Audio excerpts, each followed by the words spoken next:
Right, welcome back, guys. Hola. I'm going to be a bit slow today. It's really hot. It's like close to 40 degrees. I'm visiting Tom at the moment, but really needed to share something with all of you. Something I think, for me at least, something very profound. This is a download, I suppose, that I received with Kiman when he visited a few weeks ago. We had a couple of shamanic ceremonies during the full moon, and we asked some questions into the ether to Mother Earth, and we both got pretty much the exact same answer, pretty much. And what I'm going to share is very similar to stuff that maybe Robin has shared before. I spoke to Robin about it yesterday, and Robin has highlighted some of these concepts in the past, but I couldn't quite plug them into my field of perception at the time. But it feels like it's all just come into place now and making a lot more sense for me, at least. So I'm going to share quite a bit today, and I brought a whiteboard because it is quite technical. We're going to get into a semi-scientific mode, I suppose. There's going to be some illustrative science to these explanations, but it's not an exact science. Like with all things, like I've always said, what we share is not the gospel, I suppose. It's not religious. It is a perspective. And like all downloads or perspectives or visions or dreams, they come to you in a vague manner, I suppose.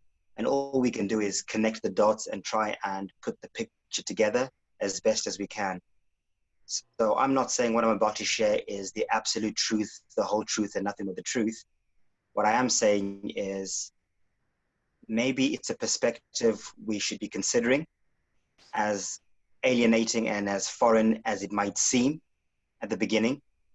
Hopefully it will make sense once we've digested it. So that is my little disclaimer before I begin this presentation. I'm going to talk about DNA today, DNA upgrades. What exactly is that and how does it look scientifically, I suppose? We're going to talk about the event. We're going to talk about vaccines, 5G, Vimanas, opening portals or creating portals, plasma, elements. We're going to cover a lot of ground today. Sine waves. We're going to revisit some of the things we've spoken about in the past as well. So I'm going to crack on without further ado. But before we begin, I just want to take a deep breath and just ground. I've got no notes, as always. I'm going impromptu, so I need to just ground myself, center myself, and make sure that I'm as clear as I can be. Yeah.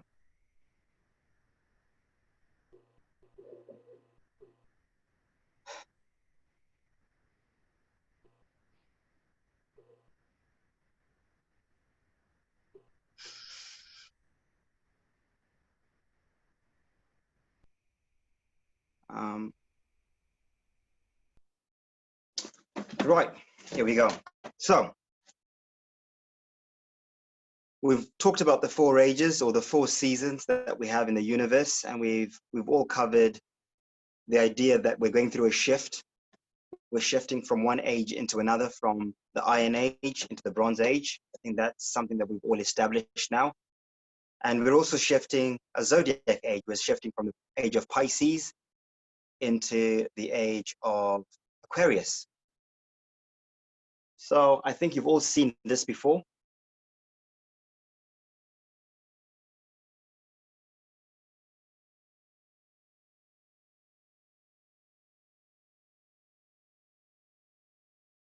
The sine wave. Sorry for my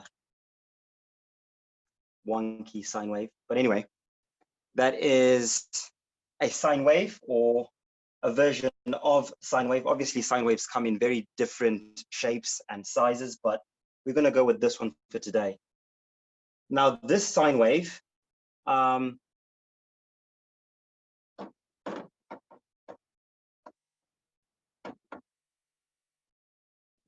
that.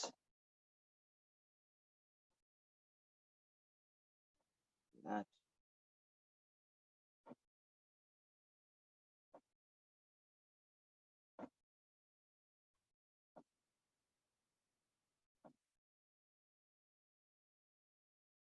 Right. There we go. So, the 4 ages. Oh, where's my blackboard? Oh, sorry, Tom. Please pass me the Yeah. I've not done this properly. I'm going to do it again. Sorry, guys. Let's do this properly. Don't be lazy, Martin. Stand up. Okay.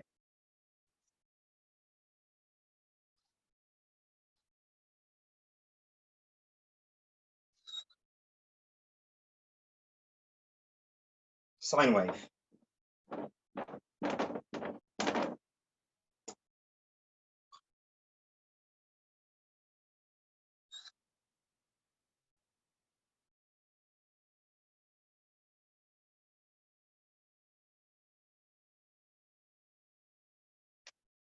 This is the Iron Age.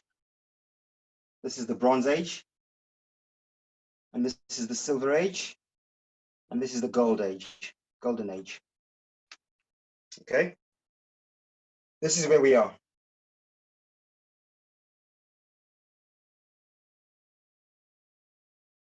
So in the sine wave, if this is the Iron Age, these would be the zodiac ages. So over here we'd have Pisces. Over here we'd have Aries. No, I got that wrong, sorry. This is Pisces. This is Aries. And this is Taurus. The beginning of the Bible. The Bible begins here, the Iron Age. Before this, obviously, for those of you who are familiar with the cosmic clock stuff, will know that this is when we had the reset, the Great Flood, the reset from the Golden Age. So this is when we began this epoch, beginning with the zodiac Taurus, and then sine waving into Aries, and then Pisces. And right now, this is where we are. We're here. We're now reaching the apex, the tipping point. Here. We're shifting from this big wave of iron into this big wave of bronze, and also shifting from Pisces into Aquarius. Okay. This is the meeting point. Now, the download that we got, which was very significant for this, was we've always assumed that in every age, like in the Iron Age, humanity follows a linear trajectory within that cycle. But it turns out that actually there's always a dualistic nature to every single age, right? So we'll put a line across there. So when we had this fall at the beginning in Taurus, in the age of Taurus, we're told in the Iron Age, even mainstream science says in the Iron Age, we had the hunters and the gatherers, or people were hunters and gatherers. So Toster brought this up the other day and said, well, maybe they weren't hunters and gatherers in the same place. They were hunters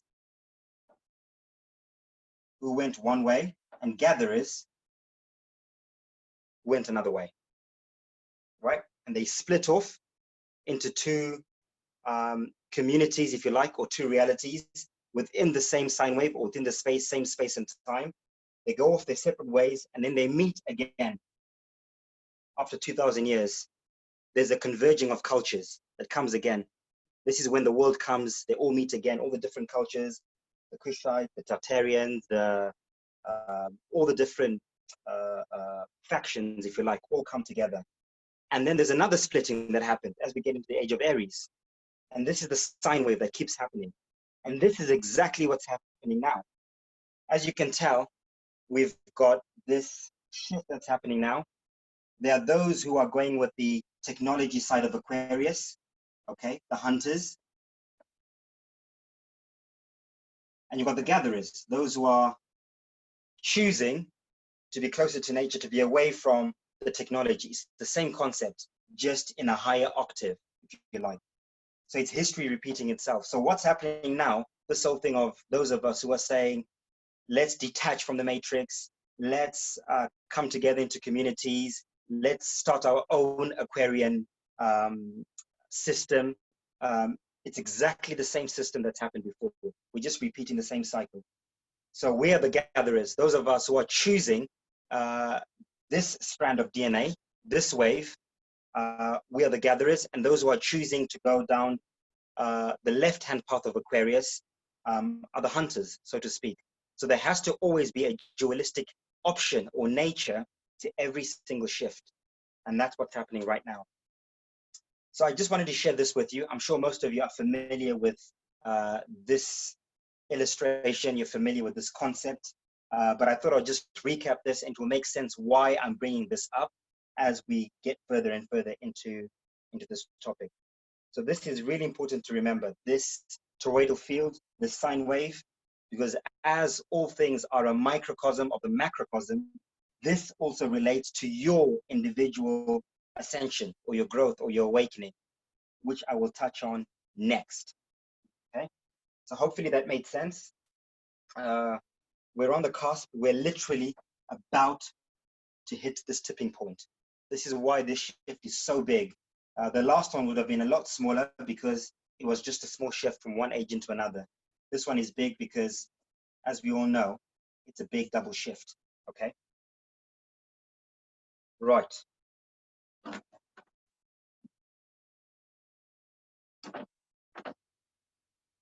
Okay. Now, individually, the same thing is happening. Exactly the same thing is happening in our individual lives.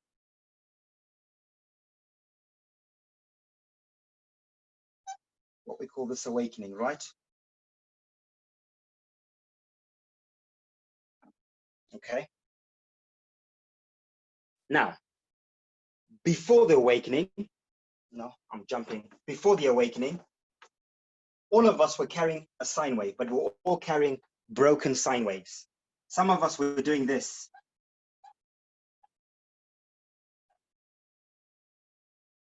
Some of us were doing this.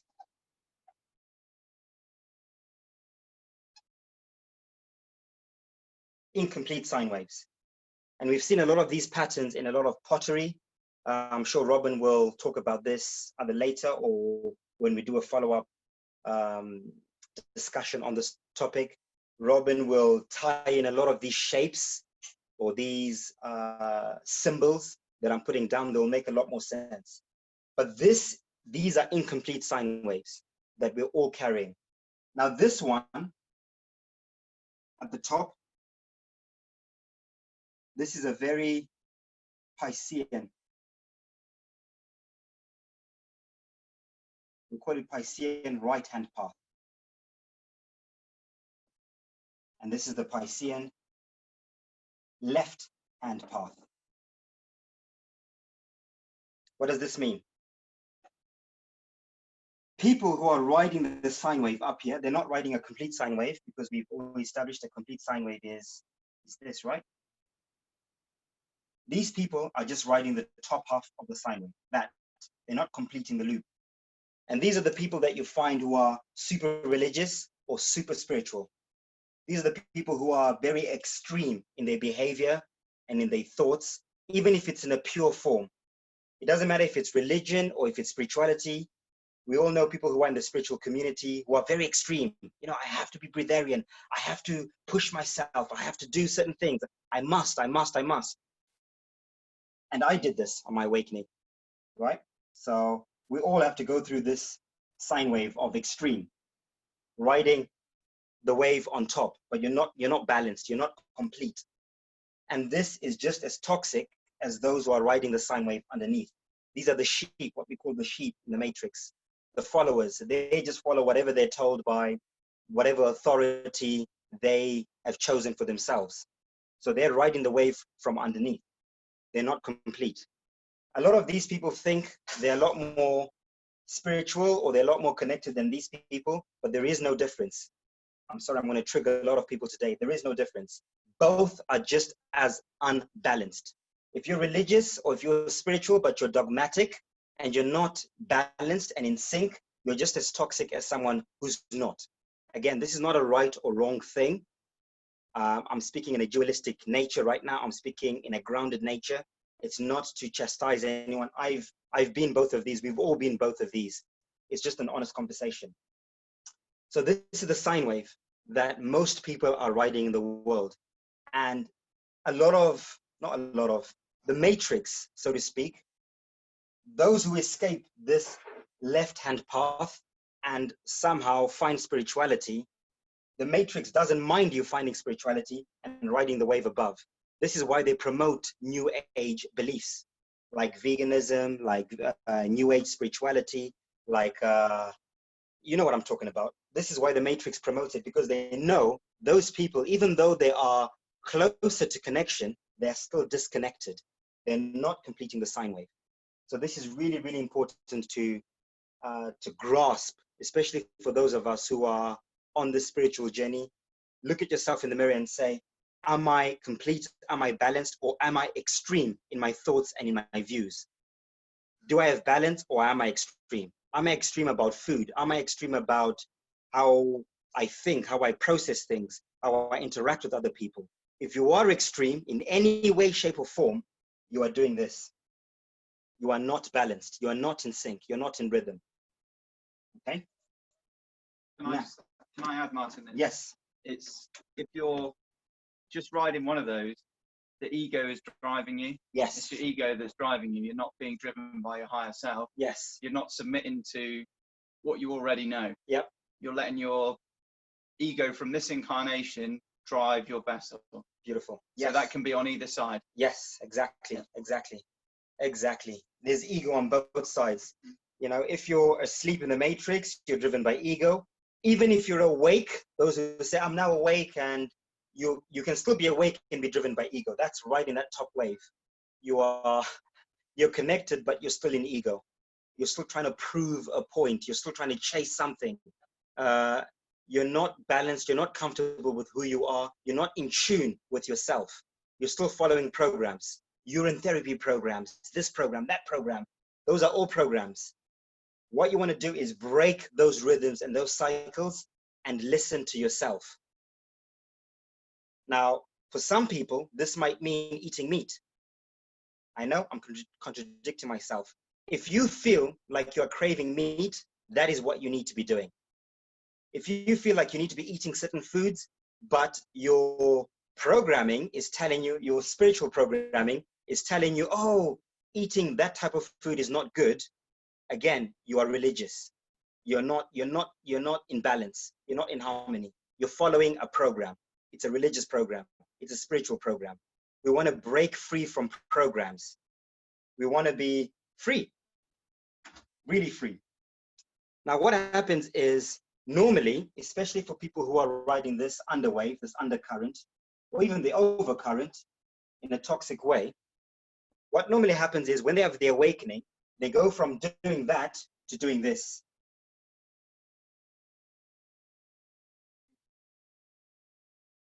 Right?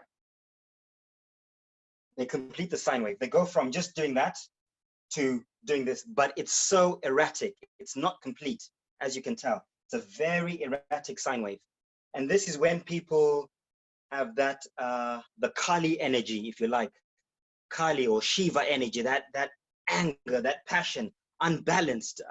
You find vegan activists who are so angry. One moment they love animals, they're all loving, they're all caring. The next minute they're going and burning factories and they hate the world. You get people who are very, very unbalanced. They're spiritual, but they're unbalanced. One day they're so close to God and they're talking, they're so positive. The next day they're so negative. They're so up and down. There's no balance within their lives. And this, everyone must go through this. This is the awakening. Now, when this happened to me, of course, I went on social media. I was championing flat earth. I was screaming. I was shouting. I was calling anyone who didn't subscribe to the flat earth an idiot, stupid. I was angry. I was, it was righteous anger, but it was very unbalanced. It was very up and down. And we see today with a lot of people within the woke community, they're still carrying this sine wave. Even years later, I've got friends who are still doing this. The activists, we must fight, fight the government, fight Bill Gates, fight these people. Let's go in the streets. Let's do this. There's a lot of up and down, up and down, up and down. There's no solutions. All of it is about fighting. And there are some who choose to do this and they do this. And then they flatline, they go up, and they flatline, and they go up, and they flatline, and they go up, and they flatline. They're doing something similar to this, but there's a little bit more balance.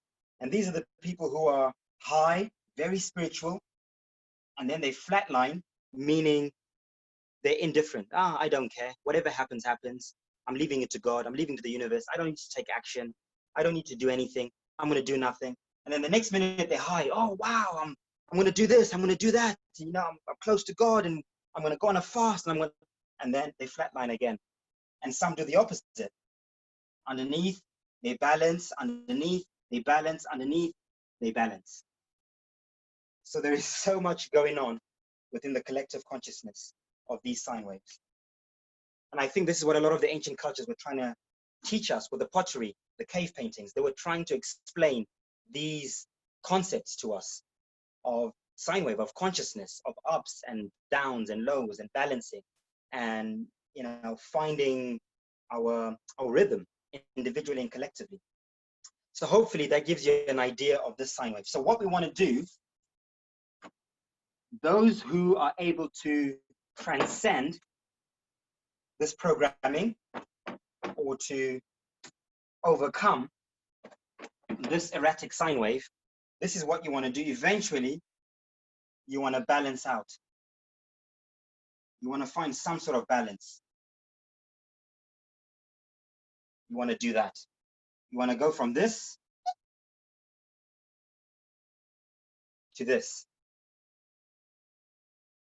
This is the DNA, okay? Within yourself.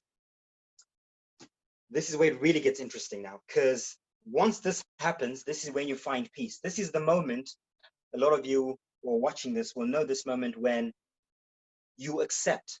You get to a stage where you say, I don't need to fight anymore. I don't feel like fighting. I don't need to research anymore. I don't feel like researching. I just need to be. I know where I need to go. I know what I need to do. I'm just going to do it. I'm going to find my place and I'm going to be at peace and I'm going to wait for things to play out in whatever way I can. I'm going to do the best that I can and just find my place. This is where you're finding balance. This is the balance that Tom is always talking about. You know where you need to be. You know what you need to be doing. This is when you finally get your sine wave balanced. You are now in motion. You're now in rhythm. And once you do this, you activate your toroidal field within. This is when you now become activated. This is the true awakening. The true awakening is not this. People say, I'm woke, and they're doing this. They are not awake. They are aware. This is awakening. Awakening is when you find balance within your toroidal field. Okay? Something else that's really important when this happens, this can be quite a very, very, very dangerous transition as well. Because this transition happens in various ways.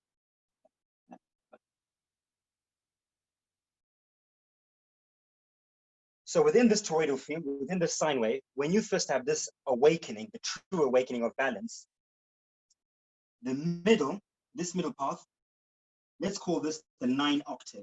This is God, right? This is the center of your toroidal field. Above that, you've got another strand, which you might call the 8, and the 7, 6, 5, 4, 3, 2, 1. You get the picture. As you can see, this looks like sinew or fibers. I'm sure you've seen this illustrated with many esoteric teachers or whatever, but anyway, it'll make more sense now. So these are the fibers. You've got 9, 8, 7, 6, 5, 4, 3, 2, 1. Okay? Now, when you awaken, you activate your 1 toroidal field. Your number 1 toroidal field is activated, the big one. But inside, it's empty. These are not activated. The ones inside are not activated. All right? So your toroidal field is hollow. There's not much in it. This is when you start going to look for information, or you start doing certain practices like meditation or yoga, whatever it is, or sharing, starting groups on the internet. All of that is now trying to build strands within your toroidal field, changing your diet, changing when you're making changes in your life. You're now picking up strands of DNA that will strengthen your toroidal field. Now, what's happening with a lot of people, sometimes what does happen is, what you want to do is, you want to activate your toroidal field from the outside in. You want to start with 1, obviously, and then activate number 2, then number 3, then number 4, then number 5, then number 6, until you get to number 9, where you've pretty much ascended. That's ascension, number 9. What is happening right now, for all kinds of reasons, which many of you might be able to figure out. I've not really gone too much into thought. I've not put too much thought into it. But what some people are doing is, once they awaken to this 1, they skip certain strands. They go from 1 to number 4. They go from eating meat and being dense to, oh my God, I need to be a fruitarian. I've got to be a fruitarian. There's no transition. They've not gone through the steps of, oh, no, I'll go vegan, I'll eat a little bit of toxic vegan food, or become vegetarian, then vegan, and then maybe I'll start looking at the fruits, and then maybe the breatharian thing. They're not following a rhythm. They've jumped strands. And these are the people, when they do this, because they've done this, even if they connect other strands, the 5, the 6, the 7, the 8, and the 9, because they're missing the 2 and the 3, a lot of the time the toroidal field collapses. These are the people who end up going back to eating meat. We've seen this movement of people who had the awakening, they become vegan and then fruitarian really quickly, and then 4 or 5 years later, they're eating raw meat. And we're saying, how has this happened? How has someone been so close to it and gone backwards so much? It's because the toroidal field has collapsed. There weren't enough strands to hold that toroidal field because they missed some of the strands. Because the ego stopped them from being honest with themselves. Beautiful. At that point, because they weren't able to stop and really reflect inwards on, where actually am I right now? Now this journey, like everyone is trying to rush to here, yep, but really it is just a journey, and that's unique to everybody. And this is what you need to start accepting, is being truly honest with yourself, where I am and where I need to go and what I need to do, and not skipping any steps that are for you just because your partner is or your best friend is. You know, you think, oh well, they're ahead of me. That's all ego. That's not you, is it? That's beautiful. how I like to. Beautiful. Beautiful. And that's the biggest concept. There is no right or wrong. We need to come out of this dualistic thing of this is right and this is wrong. There is no right or wrong. There is only your right and your wrong. Your experience. Based on your toroidal field and what you need to experience. Now, for some people, they're able to cope with it, especially if you're in the right environment. There are some people who go from number 1 straight to number 9. This is possible. and they've not filled any of the gaps here. And these are the people who end up becoming people like the monks. They go into retreats, they become eunuchs, and they go into retreats of silence. They completely shut themselves off because they're so close to God. They found God completely. They don't need any of these strands. But you've got to remove yourself from society. You cannot be in society without these strands. These strands are what enable you to be able to connect with all the fibers, all the other fibers that we call society. Everyone else around you, all the other toroidal fields around you. So it is possible to get to number 9. But once you're at number 9 or number 8 or these higher chords, you cannot be in society if you're not complete.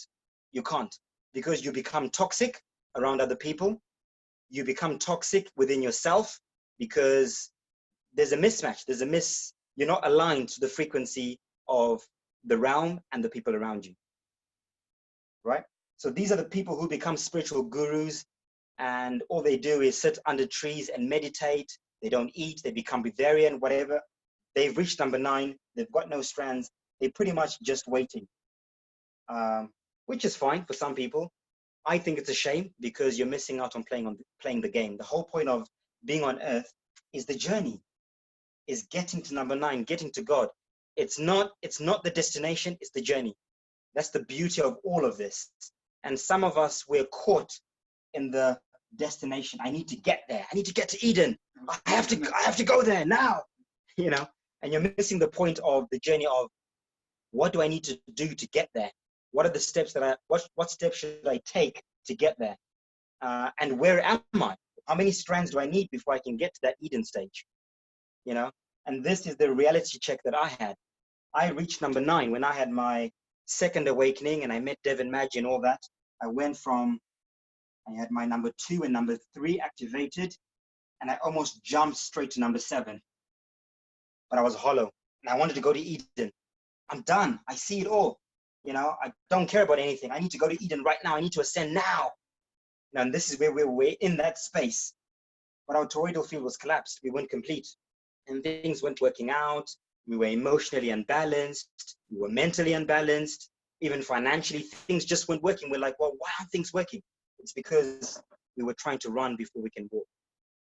So when I had my call, or when Mother spoke to me, she said, whoa, whoa, whoa, slow down, slow down, slow down, slow down. You need to go back, reverse. You're going too far, too quickly.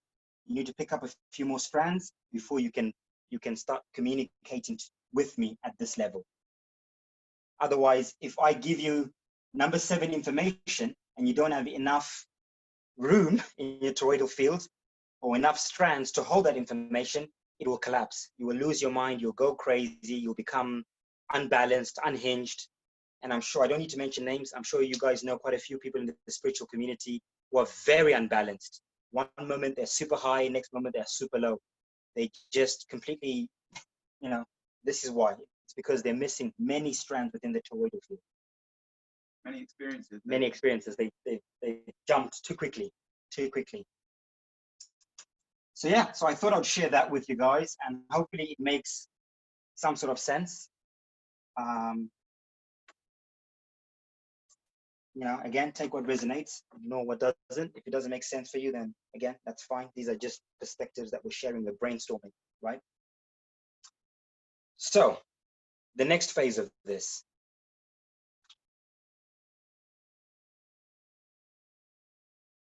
We talked about DNA within the collective. That's the big sine wave, the ages that we're shifting into. We've talked about the smaller DNA that we've just touched on with the different strands. Now we're going to bring those two things together and tie them in to what is happening right now on Earth. Okay. So this is where I need to really focus because it can get quite confusing. So I need to find a way to express this as clearly and as concisely as possible. So what I'll do is, Martin, someone just said in the chat, makes sense of the saying 2 steps forward, 1 step back. Yeah, beautiful. Yeah. Beautiful.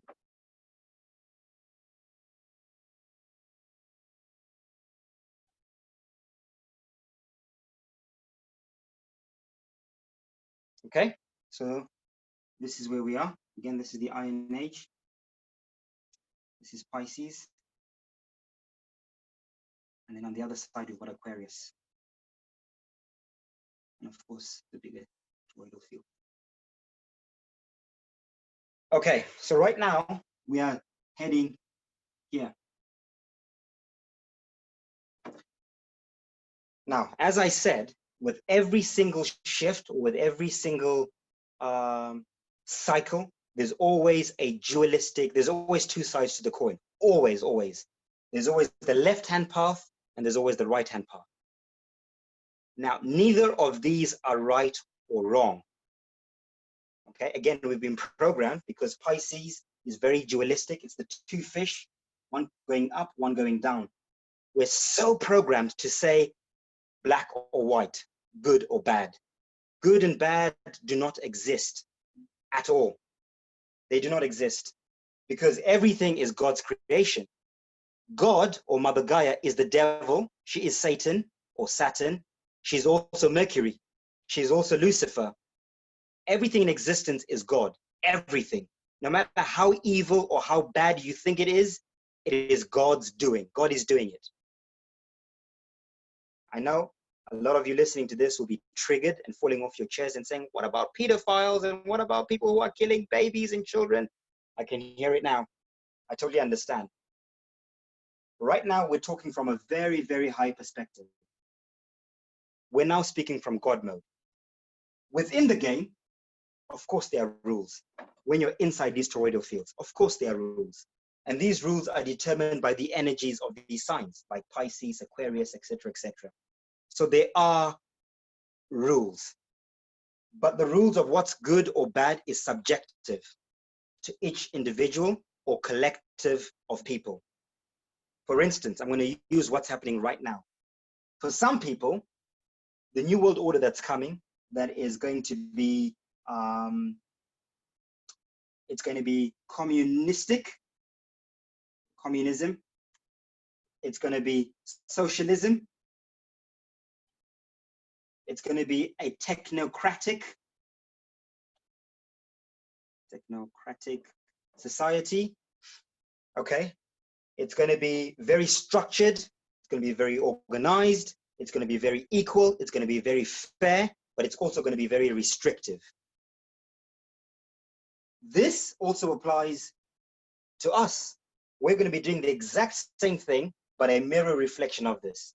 Instead of communism, we're going to have community, common unity. Same thing. Communism and community are the same thing. They're just different sides of the coin. So we've all been taught to fear communism, but communism is just community. That's all it is. It's not a bad thing. Okay? Same with socialism. We're all taught socialism is bad. We need capitalism. Socialism is not good for humanity. But socialism just means you're living in a society that is social and not socially distant. Right? You can now see the magic that's been woven as we speak. So on this side, you've got socialism. On this side, we've got a social society. On this side, you've got communism. On this side, we've got community, etc., etc. So everything is always a mirror reflection of itself. Now, when the event happens, which I'll talk about in a minute, when the official split or break happens, because right now, well, not right, yeah, right now, over the last 100 or so years, these two worlds have been converging. They've been coming together. Okay, we've had two worlds. We've had the West with all the technology, the UK, Europe, the Americas. They were the ones with all the technology. They were riding that wave. And then you had the primitives, you know, the people in South America, the Africans, the Asians, and some tribes in Eastern Europe and in Russia. They were riding, they were the gatherers. And over the last 100 years, these two worlds have been coming together. We're now becoming one world. Right now, it's difficult to differentiate between, you know, the primitive people in villages and the Western culture. It's all now merged into one. If you go to Africa, they all have mobile phones now. They all speak English. you know, it's all diluted. It's all because those two worlds are meeting, because the sine waves are converging. And when this event happens, this is the spark, the boom, that then releases the new sine wave. And once again, the split will happen. Same thing that happened here 2,000 years ago. The two worlds will go their separate ways. You'll have the hunters, once again, will go one trajectory, the Western world, and you'll have the natives who will go down the other world. That's a good way to put it. So we'll say the natives, those of us who are coming out into nature, who want to be out of the matrix. And of course, let's call this the Westerners. Of course, this is not accurate. It's just to give us a narrative. You've got the natives and you've got the Westerners. And the same thing, or Westworld, right? You know, that movie Westworld, they're telling us something. So you've got the Westworld and you've got the natives, right? And this is what's happening now. And when this event happens after 2020, after December the 12th, after the dust settles, these two worlds will go their separate ways for a while. And then somewhere in the middle, let's use this one. This is Aquarius. Somewhere in the middle, they'll be so far away from one another, right? They will have no contact. And then over time, they will start to converge once again. This is now Christopher Columbus in the last age going to discover countries. This will happen again, right? So it might be a case of someone from the West world coming into our native lands to make contact as the future Christopher Columbus. Or it might be us, the natives, going into the West world to reconnect with that world. And those two worlds will then come together. So I'll show you again.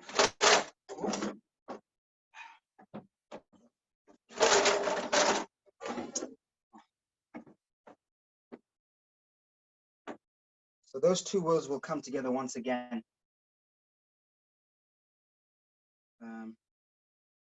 Yeah. So if this is Aquarius, I think after Aquarius is Capricorn, I think. I'm not sure, but I think it is. Right? As the age of Aquarius, over 2,100 years, so they say, ish, give or take, these two worlds will go their separate ways. They will both experience the Aquarian paradigm, but on opposite scales, like we said. Communism, common unity. Socialism, social societies. And then in 2,000 years, they will meet once again. The two worlds will meet. And there will be a mini renaissance or mini reformation, a mini mud flood, a mini reset. These are the mini resets that a lot of us have been talking about. The Tartarians, the last reset, you know, of course, they're even smaller ones in between that. They're even smaller resets. So there's always resets within resets within resets within resets. And obviously they get bigger and bigger and bigger the closer you get to the big shift. But anyway, the two worlds will come together. And once again, the same thing will happen that's happening now, exactly the same thing. There'll be a clash of ideas. There'll be a mix of cultures, good and bad. And once again, the same thing will happen, a divergence. Some will now go with a Western Capricorn energy, and some will go with the native Capricorn energy.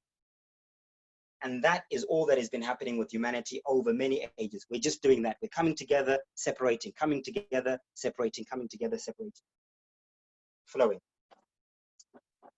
So I hope that made sense. It's like the algorithm, the experience generator that we're in. Yes. This is like the algorithm for the emotional experience simulation that we live inside of. Yes. And within each wave, each age, you're just going to have a slightly easier connection to your higher self. But it couldn't always be a golden age. It couldn't always be an iron age, because otherwise that flow would always end up being the same. And that's why there has to be the mini resets along the way, is to keep generating new experiences. Beautiful. For each individual soul that enters the game on its each individual unique karmic journey. Beautiful. That's why it has to keep flowing. It has to keep changing. And this is kind of making a visual way of explaining the coding of the system. Beautiful. Beautiful. So what is happening right now in the world, what's happened, this is the download that we got. We're now getting into the download sector. This is the download that me and Keyman got. So what should have happened, this is where we are now. What should have happened, I think, in 1850, when the last mini reset happened, I think that reset was meant to start preparing us in this realm for this big shift that's about to happen now. Yeah.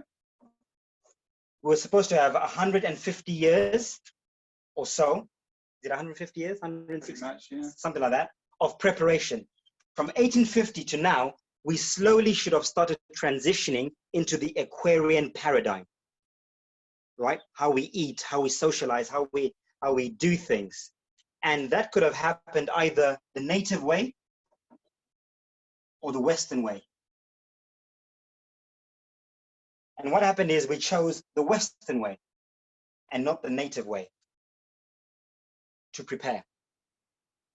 And within this Western preparation, there were, or there are, certain entities or beings, if you like, or gatekeepers, which are not good or bad.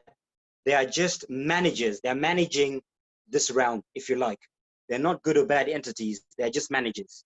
Again, if you work in a place, you'll have a manager. You might hate that manager and think he's an absolute, asshole. You hate him, and someone else might say, well, I love him. I love his management style. He gets things done. He manages the business. The business is operating perfectly. And for others, they will say, no, it's not. It's a rubbish. Again, it's perspective. So these elites, or these people we call the government, they're just managers. They're just managing everything that I've just spoken about. They get how that works, and I'll explain how or where they get it from. That's also crucial, but we'll get to that in a minute. So we chose the Western way in 1850. And I think World War I and II were really an argument between a native and a Western government on how to prepare humanity for 2020. That's all that was. It was just an argument. These were saying, no, we want to do it this way. These were saying, no, we want to do it this way. And of course, the Westerners won. The natives lost. So someone like Hitler would have been a native, right? He was representing the native tribes, whereas obviously Churchill was representing the Western tribes. Anyway, I digress. So this was what was supposed to happen. But because we chose the Western route, it was very restrictive. It was Saturnian instead of, what's the other planet? Saturn, Jupiter, instead of Jupiterian, number 4, yeah. So we chose the Saturnian route, the hard route, the route of restriction, of suppression, of control. This is why now Pandora's box has been opened, because we've been restricted. We got to 2012 and the lid could no longer be held. It had to pop open. Pandora's box was opened. And this is when we had the flood of information, the awakening began. Many people really started to awaken properly. When I say awaken, I don't mean this awakening. Some people say, oh, I've been awake since 1980, but no, you weren't. You were doing this. You were aware. I mean, the real awakening, this balance. People who started to awaken in a balanced way, this started in 2012 in a complete way. Now, because we didn't do the work over 150 years, as human beings, we are all carrying, or most of us are carrying, collapsed toroidal fields. We don't have enough strands. Many of us have 1 or 2 strands. We should have picked up all 9 strands from 1850 up to now. And if we had picked up all 9 strands, everyone right now would be awake, would all be celebrating December. Would all know what's coming, would all be looking forward to it, would all know the truth. All flat earth would have been released 100 years ago. There would have been no conspiracy theories, because we would have gently transitioned into this new paradigm, right? But we didn't. So we took the hard road. So because of that, we are missing, there's a big gap within our toroidal fields collectively, individually and collectively. And this is now, we're now going through that scramble to fill these toroidal fields. These are the people who are desperate for information. I need to research. I need to find things out. I need to do this. I need to do this. They're feeling this panic to do things. They're trying to pick up strands, which is good. But again, it's also not so good, because if you rush the process, like we said, you end up missing some strands. You end up becoming unbalanced, etc., etc. So you have to fine tune it and find your individual balance. There's nothing wrong. I'll just say there's nothing wrong with holding on to the Iron Age. You know, we're all because we're connecting with Source a little bit. We're thinking, oh yeah, the Golden Age would be great. This is the whole point of this. There's nothing wrong with holding on to the Iron Age for a little bit longer. This is just the experience that collectively we've all agreed upon. That's why we are where we are. And what Martin was saying about if 150 years ago we kind of all got together and got to the place we got to, I think we could have. If that was the case, the Bronze Age would have been a fast one, because collectively we would have been vibing at a higher vibration. We would have filled out those strands of experience in the Bronze Age faster, and then we would have moved on to the Silver Age even quicker. So when you say 2,000 years ago, I think we've always got to add an asterisk to that, because it's all down to the collective, because we are the manipulators of the seasons. We really can control the whole game. Well, I don't know if we can accelerate these big toroidal fields, but what we can do is we can either accelerate the transitions or decelerate them. So it's this we're trying to control, not this. We can't change the time frame of the season. You know, this. It's almost like during a season. Yeah. If you just lived in Australia during the English winter, exactly. And then for the Australian winter you move to England. Beautiful. All you know is summer. Beautiful. Yeah. Exactly. Beautiful. But the season's still there. The season's still there. The structure must always remain in place, but it's the transitions that we can control. We can control the transitional speed. We can control, and by controlling the transitional speed, we're actually doing what you're saying. Time will go faster. Yeah. So we're not actually changing the time, but time will. You know, those of us who are here in Portugal, time seems to be going so quicker than when I was in the Matrix. Time has changed for us completely. Yeah. But it's not because we've changed time. It's because we've changed our experience of time. Yeah, we experience time differently. Yeah.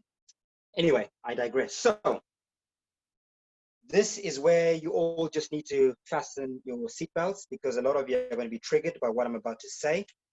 But you know, I've never really cared what people think, so I'm just going to go ahead and say it. This guy, the biggest gatekeeper at the moment, Bill Gates. He builds gates. Yeah. This guy is not trying to kill people. He's not some evil guy who's got an agenda to depopulate the world, like we've been told. He's actually trying to save lives. I'm not going to use the words good or bad. I'm not saying he's a good guy or a bad guy. I'm just going to put it in a very neutral, balanced way. This guy is trying to save lives. The reasons for that, we're not going to go into it. There might be personal reasons. There might be sadistic reasons. It doesn't matter. I want to focus on the big picture. The big picture is this. Bill Gates trying to save lives. Vaccines are to save lives, not kill people. 5G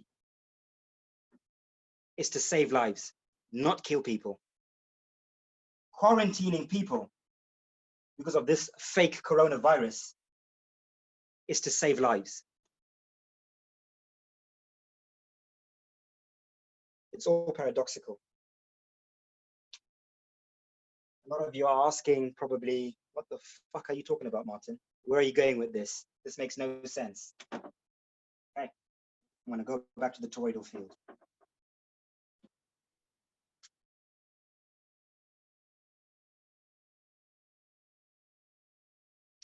Because we didn't do the work, and we've got a short space from well, they left it really late, 2018, really. This is when they started No, 2016.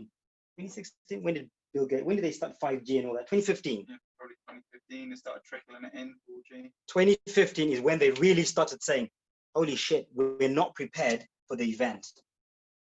People are vibrating at a low frequency. Because what's meant to happen is, this is the Earth. Okay, so that's the Earth, that's the dome. This is a very crude depiction, but I'm sure you get this is the North Pole, obviously, and that's the South Pole on the other side. Okay, like the snow globe. So in this Iron Age, we hold a certain frequency. I'm going to call it, let's say, the 400 frequency in the Iron Age. In the Bronze Age, we're supposed to shift into a 500, 4D to 5D, into a 500 frequency. Again, this is not scientific. This is just illustrative. It's not exact. It's just to give you an idea. Okay? Now, what's meant to happen is as we evolve consciously in this Iron Age, we're supposed to go from 100, which was the beginning, the reset, 100, 200, 300, 400. We should be close to 500 by the time the event comes in frequency. Okay? But because for the last 150 years, we slacked, we didn't do the work, we were stagnant, a lot of people are not close to the 500. They are very close. They are maybe at 350 today, now in 2020. They're at 350. And when the event happens, this event is going to release plasmic energy, if you like, plasma or prana, that is going to be holding a 500 Schumann frequency. Now, if you're vibrating at 350 and you're hit by a thunderbolt that is at 500, you are not prepared. You cannot pair. Yeah? So you will die. You will be reset. You will fry. You'll be electrocuted. This is the coronavirus. The event is the coronavirus. This is the toxic air that will come. Bill Gates 2 weeks ago said, they'll pay attention soon. They will pay real attention because he knows what's coming. So because they know this, these elites, these gatekeepers, they don't want millions of people to die for all kinds of reasons. 1, karma. 2, the trauma. 3, it disrupts the rhythm or the cycle of this realm. You can't be a king with no subjects. You can't be a ruler with no workers. It makes no sense. And this is something that I've always grappled with. I couldn't understand when people said, oh, the Georgia Guidestones, they're trying to kill us. I was like, well, why would you want to kill your slaves? It makes no sense. What makes more sense is you want to protect them, look after them, and enslave them even more in a different way. That makes way more sense to me. And this is now making sense of how and why they're doing it. So when this event happens,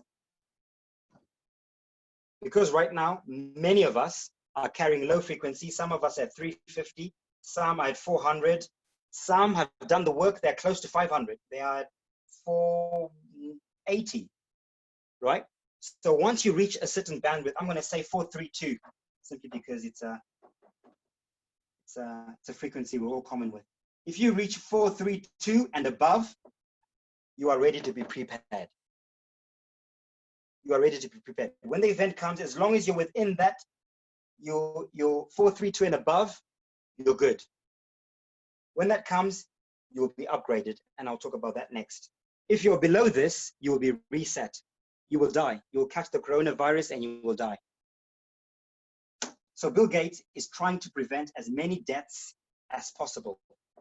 He's trying to save as many lives as possible. How? This is how. Earth, fire, water, wind, plasma.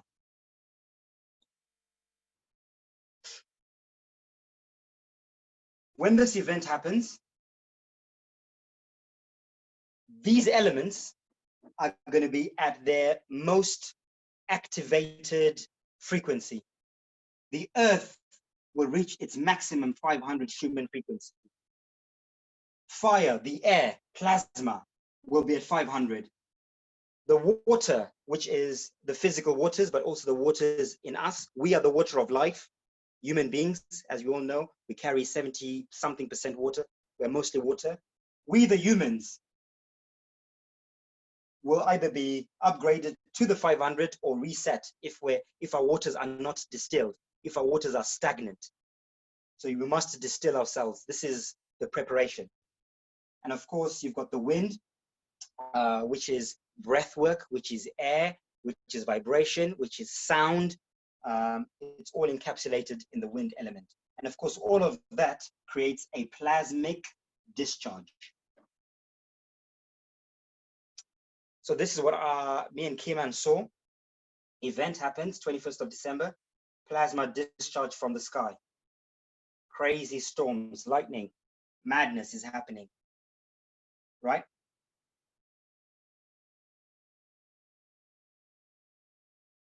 On one hand, you've got people who are carrying a low frequency of 350 or below 432 or below 432. They're not prepared. They're not ready for what's coming. That's majority of people in the world. Billions of people, if there are billions, whatever it is, will die. If nothing is done, literally billions of people will die. Most of the earth will die. Not because of anything anyone's done. It's Mother Nature resetting. She will see us as parasites. You're parasites. You're not prepared. So I'm going to have to reset you. You reincarnate. You come back with a fresh 500. Okay? Now, that's the natural way to do it. Naturally, some people would say, and this is the white hats and black hats argument that's happening in government now. There are people like Trump, I think, the white hats, who are saying, let nature take its course. Let it be. We don't need to do anything. If billions die, billions die. That's what's meant to happen. You've got the black hats who are saying, no, let's save as many lives as we can, because by saving their lives, we can keep hold of their lives, basically. We can keep hold of this paradigm for a little bit longer, at least for one more lifetime, because all these people will be indebted and enslaved to us. We've saved their lives. They didn't die during the plasma event. We saved you from God's wrath. This is Noah and his ark all over again. Bill Gates is the modern day Noah. He's building arks to save people from the ark that will be coming in, from the flood that will be coming in. How is he doing this? If you're vibrating at a low frequency, you need these 4 elements to be activated in a certain sequence in order to create an arc, a dome, a bubble. What other word can we use? A toroidal field, a field to protect. So what do? You need water. Where do you get water from? The people. You put people, you congregate people together, you quarantine them, everyone. You're quarantined into confined spaces. Everyone get into confined spaces, quarantine, don't move, stay where you are. Now you've got water that is now confined in one place. That's your water element. You need earth. The earth is the buildings, the cities, concrete, the concrete jungle. That is the earth. So all the water is inside the earth. This is what will earth, when the plasma comes, the cities, the concrete, will earth the water inside the buildings. You need fire. Fire is the plasma, the discharge. That's the fire. And you need wind or air. This will be the 5G towers.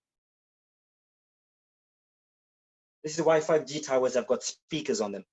They will be radiating a frequency, a sonic, that will probably be close to this 500, or it will balance or neutralize. I don't know what the science is, but there's definitely a science to it. So when the plasma comes, it will interact with the 5G towers. This is why these 5G towers have to be so close to one another in the cities, because they'll be creating toroidal fields around all the buildings. Everyone who will be in quarantine will be protected from the event. because they're vibrating at a low frequency. If you are not in quarantine, and again, because your water is dense, you're at 350, you need something to neutralize your waters within your blood. I think this is what vaccines are doing. Because if you had this combination of 5G, of the data and all this, and you didn't have the vaccines to balance out your waters, again, you'd probably struggle. So the vaccines are there to also neutralize and balance. Again, I'm not saying they're good. I'm not saying they're bad. I'm just explaining to you what we received or what we got and trying to explain it as scientifically as possible. So the vaccines, the 5G, all of that, the people in the buildings, which is the water, the buildings themselves being the grounding, the earth will create toroidal fields, forts in the cities. And many people will survive the plasma event because of that. If you are vibrating at a low frequency and you are not inside a building, if you're not listening to what the government is telling you, and you happen to be outside, you will die. You'll be reset. For sure. Not by the 5G, by the event. Okay, possibly the 5G as well, working with it. But really it's the event. It's Mother Nature who will be saying, oh, I can see a parasite. It needs to be removed. Okay? It's not in sync with the new paradigm, with the new 5D world we're getting into. It must be removed. So they'll create these bubbles. And because they create these bubbles, this is why everyone will start working from home. Everyone will not be able to leave the matrix. You'll not be able to leave the matrix because you're in a bubble. The moment you leave the city, you'll get sick. The moment you go into nature, you get sick because nature will be now at 500. So the moment you come out, you'll catch the coronavirus, the crown. So they'll keep everyone in quarantine for at least a few years and slowly build up the immune systems, if you like, to this 500. Or maybe not, just keep people enslaved for the rest of their lives. And only the new babies getting born will be born with higher frequencies naturally. And this is why it'll be difficult to go between the two worlds, because those who will be in here who are at low frequencies will not be able to interact with the outside world, with those who don't need these toroidal fields to protect them. Now, even in the cities, two things are going to happen. Within the cities, you've got people who are dense, who are riding this undercurrent. These are the 350s. These are the ones who definitely need the vaccines. They definitely need to be near 5G. They definitely need to do everything the government tells them. They must do it. It's too late. They can't do anything to say, if they want to live through this event, then they must follow instructions. The government is trying to help them. But there are those people who are in tune and they say, vaccines are not for me. I'm in the city, I'm in here, but the vaccines, I don't need that shit. I don't need to be quarantined. I know I'm already past the 432. I'm in the city, but I know I'm past it. How do you know you're past it? When you're not living in fear. A good example is Pete. Pete is a perfect example of this. I hope Pete is listening. Pete has got no fear. Pete knows, what's happening, but he's saying, I don't care. I'm cool. I'm ready. It's because he's past the 432. He knows 5G won't touch him. Even if they put vaccines in him, it won't affect him. If the plasma discharge hits him, it's going to upgrade him, regardless of where he is. It doesn't matter. He's already ready. He's prepared already. He's done the work. He's at peace. If you're in fear and you're saying, I'll never take the vaccine, you are not ready. That's your soul telling you you're not ready because you're in fear. Yeah? So there'll be those who are ready, who will be in the cities, who might be in the toroidal field or not. So let's say there is someone who's at 450 and he happens to be outside within the city on that day and the plasma event happens, this person will be upgraded. Boom, DNA upgrade to 500. From 432 to 500. They become an X-Man, a mutant. the coronavirus has mutated within them. This is what the government would be saying. There are certain people, because obviously they're going to call the event the coronavirus, obviously. And they will say there are certain people who did not follow instructions, yeah? They were outside during the peak of this corona thing, during that week, and they became mutants. The coronavirus mutated within them. These people are dangerous. You need to stay at least 2 meters away from them. Because if you go too close to them, they will spread, they will mutate. They are 500 to you. Again, everything's always inverted. These people who will be the mutants on the outside will not be killing people coming next to them. People will get sick. People will come close to them and start throwing up and start throwing symptoms. It will be detoxing. These people will be healing everyone around them because they had a very high frequency. So these people will not be toxic. They will actually be healing. But obviously to the outside world, they will be seen as they're sick. They are mutants. They are zombies. Don't go near them. They'll make you sick. So these people, most probably, will be rounded up by FEMA. I think this is what FEMA camps are for, to round up all the X-Men, all the mutants who've become superhuman, who are carrying a high DNA. Because we don't want these people to infect the rest of the population. We don't want these people to upgrade everyone, because then our game is over.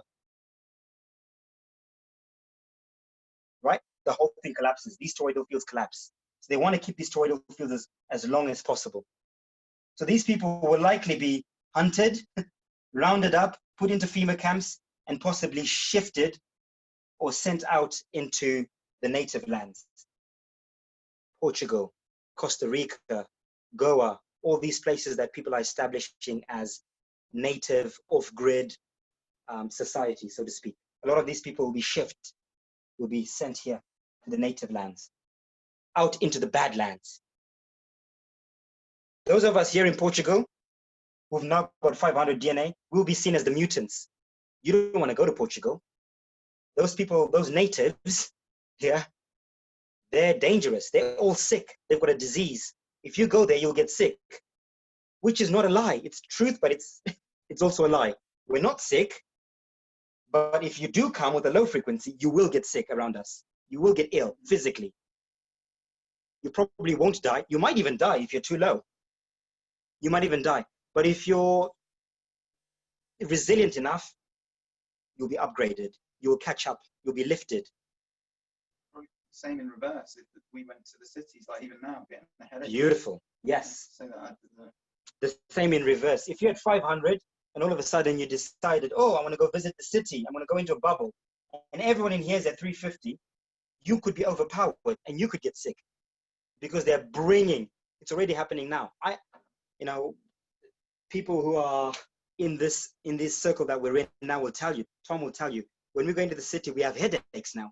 When I went to Porto a few weeks ago, I came back, I had a bad headache just being in a city. Already we're picking up the frequencies, but this will become even more amplified.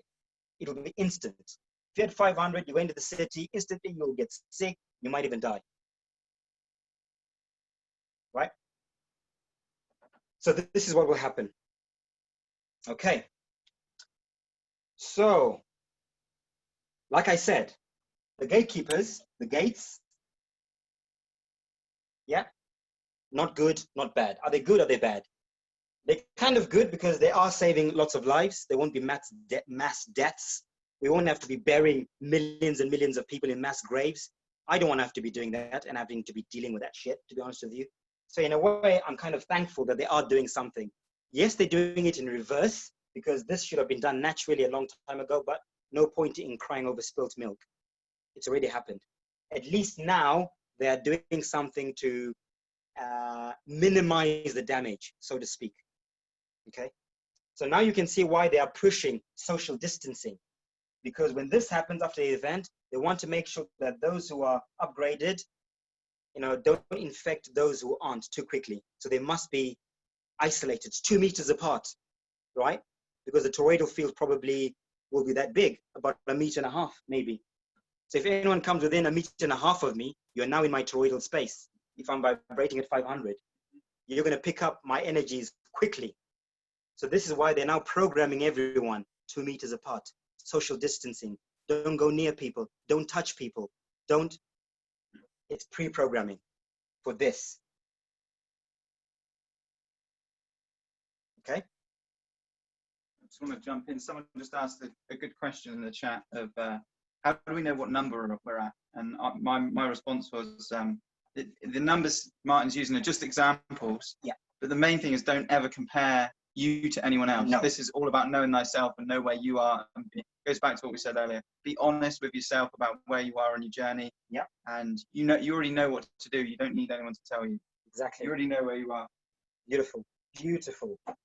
The whole point of this is not to scare anyone or to put anyone into, oh my God, where am I on the scale? Am I ready? Am I prepared? Am I going to die?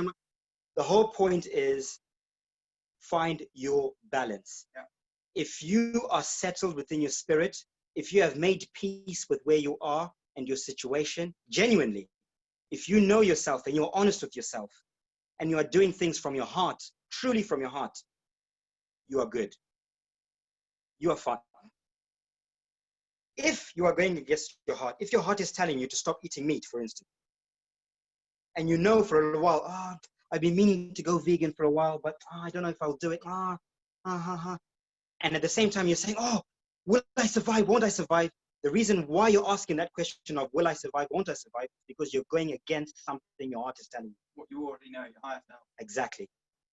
But if you're doing what your heart is telling you already, and that thing could be eat meat. Eat meat, I met people who are spiritual who are saying, you know what, I'm not afraid of the vaccine. When the vaccine comes, I'll take it. And a while ago, I was like, how would anyone say that? That makes no sense. Now it makes sense. I would say to that person, well done. Well done. You know where you are. You take the vaccine because that's what you need. You are in tune with yourself. There's no egos here. There are some people who are saying, Martin, I don't feel like I need to be coming out into the native lands. I need to be in the city. You are in tune with yourself. You know where you need to be. So you need to follow that path. Don't resist it. Do what your heart is telling you, despite what everyone else is saying. If you feel vaccines are not harmful, they're not harmful for you. If you feel 5G is not harmful, it's not harmful for you. If you feel being in the city is not harmful, it's not harmful. That's where you need to be. Know thyself. Now, equally, there are actually 3 shifts that are going to happen.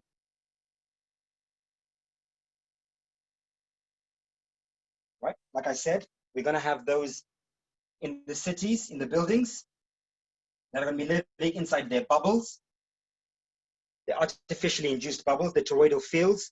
They will survive. They will have robots, they'll have machines, they'll work from home, they will, get universal credit, they'll be paid by the government, they'll be looked after, you will survive, but you will have, you'll be restricted to these confined spaces, right?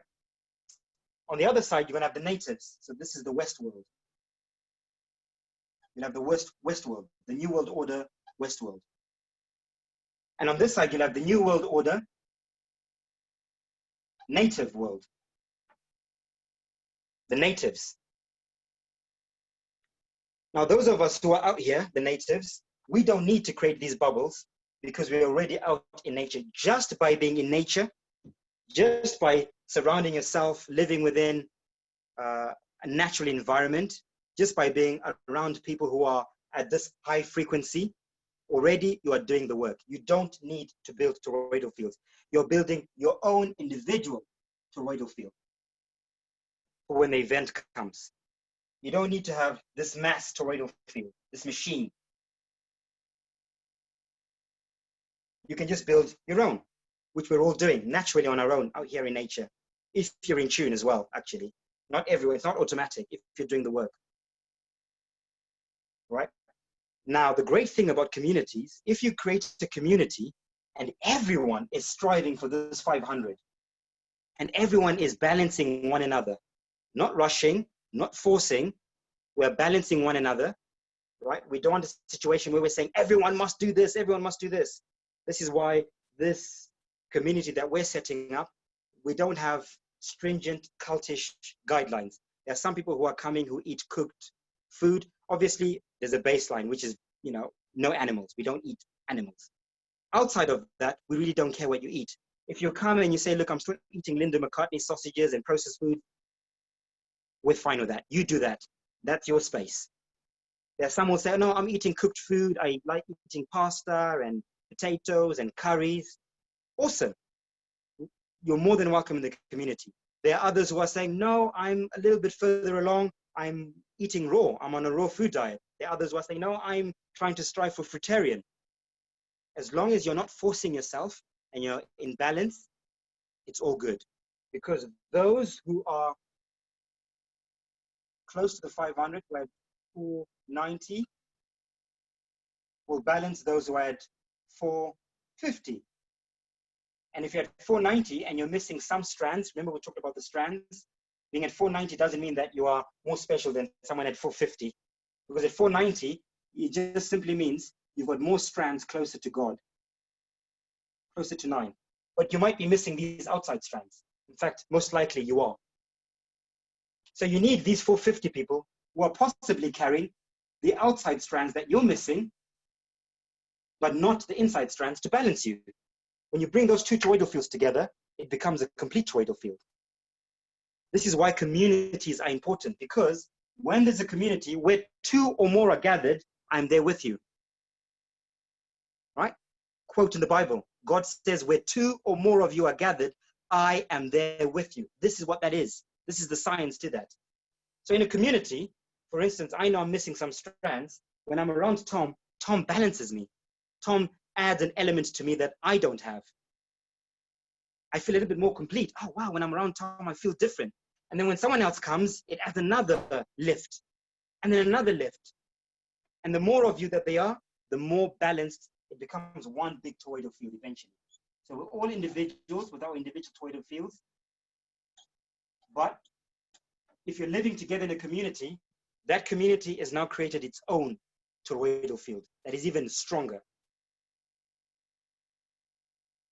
Okay? So in a way, we're using the same recipe that Gates and the elites are using, but we're doing it more natively, more naturally, more organically. But it's the same principle. Same principle. So this is what will happen. So the event will come over here. It will hit these people. I explained that scenario, what will happen. On this side, the same thing will happen. The event will come. We won't need to quarantine. We will be outside singing and dancing and doing all kinds of right to alls. This is my right. It's a right for all, a ritual. This is what we all need to figure out as a community. What right to alls do we need to do? Do we need to do rain dances? What is a rain dance? Why were these Native Americans doing rain dances? Right? Do we need to be doing rain dances? Do we need to be chanting? What is chanting? Why do people chant? Maybe it's with this particular thing. It's a memory. We now do it, but it's kind of pointless. This is when it comes into its own. So we'll do all the right to alls, all the rituals, or the ceremonies, right? Sira, which is Jupiter, Ceres. Because remember we said, this side, Saturn, Saturnian energy, this side, Jupiter energy. Jupiter is Sera. Muni is the moon. You want to do a ceremony during the event, right? You want to get in touch with Jupiter. Okay, and as we do that, we will all be activated to 500, to 5D. Out here in nature, naturally, it will just happen naturally and beautifully. It'll be a nice transition. There'll be no deaths, there'll be no suffering, there'll be no pain. It'll just be beautiful transition into 5D. In this realm, in this realm. We're not yet talking about ascension elsewhere. This is the third part, the middle part. There are some people within this community or within these communities, not just ours, there are many people all over the world who are already doing a lot of the work, they've gone a step further. They will strive. This is the path of devotion towards the 500. They'll get into cults to create a 500, a 5D culture. This is what I personally would like to try and do, which means becoming less dense, distilling the waters of my body as much as I can. From September, that is what I would like to be doing. Distilling my water. I need to have distilled water as pure as possible. So when this energy comes in, I get maximum 500 and over. Because once you go over, you must leave this realm. Once you're over 500, remember, 5D, you must leave this realm. You're now going into the etheric den, or the garden of the etheric den, Eden. This is when you can now, your toroidal field, if you've done the work, becomes a Merkaba.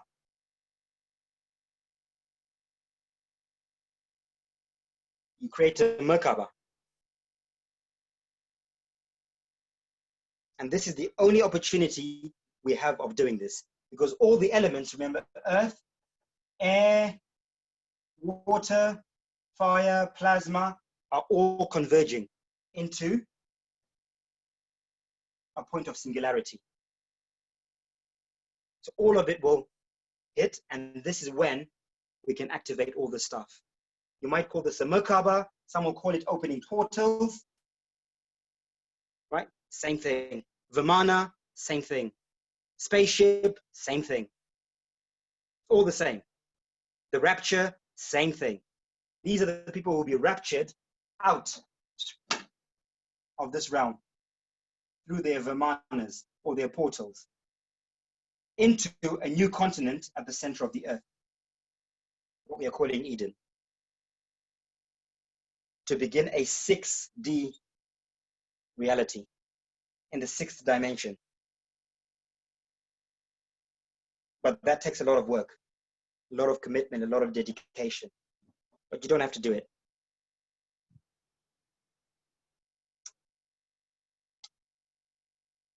So, I hope that made sense. Hey, Martin, I was just going to jump in. That was brilliant. Wow, that was so well, really well mapped out, explained. I mean, just beautiful, beautiful, beautiful.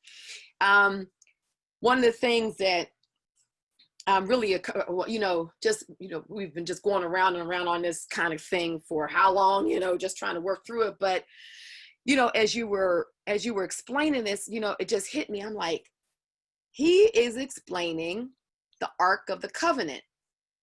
He's explaining the arc of fusion reaction, which was Tesla's work. So you have the arc. So in your West world, that's them using Tesla's technology of the arc fusion reactor, because arc actually stands for affordable, robust, compact.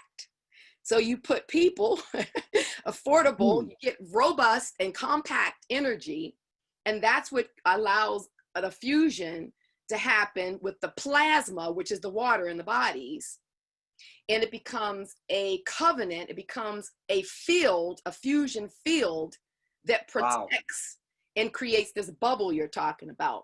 So this is Tesla technological approach to the Ark of the Covenant. But in the natives, our own bodies, like you're saying, powering up with nature, letting Gaia fuse us, through sovereignty, because sovereignty has the frequency of the same thing, affordable, robust, compact. We create our own fusion within our bodies because we've connected our body with Gaia, which has the unlimited frequency, of course, 500 and beyond, like Buzz Lightyear, beyond. But because Gaia is loving and gentle, she's not going to give us more than what we can bear. So it's almost like, it's so funny how these biblical references are just becoming so clear. It's almost like when Moses wanted to see God and God said, you know, my glory is too much for you. But what I'll do is I'll put you in a cleft of a rock, and as I walk by you, I'll cover you with my hand, and you can see my Shekinah glory from behind. So that's like Mother Nature. That's Gaia. She could just blow us out, but she's not going to give us more than what we can handle when we go into sovereignty experience with her, right? Which is nature, being out in nature, the trees, the forest, blah, blah, blah.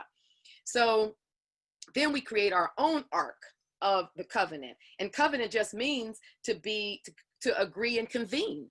So we're agreeing to convene as natives, where people who are resonating with Westworld, they're agreeing to convene, you know, as Westworlders.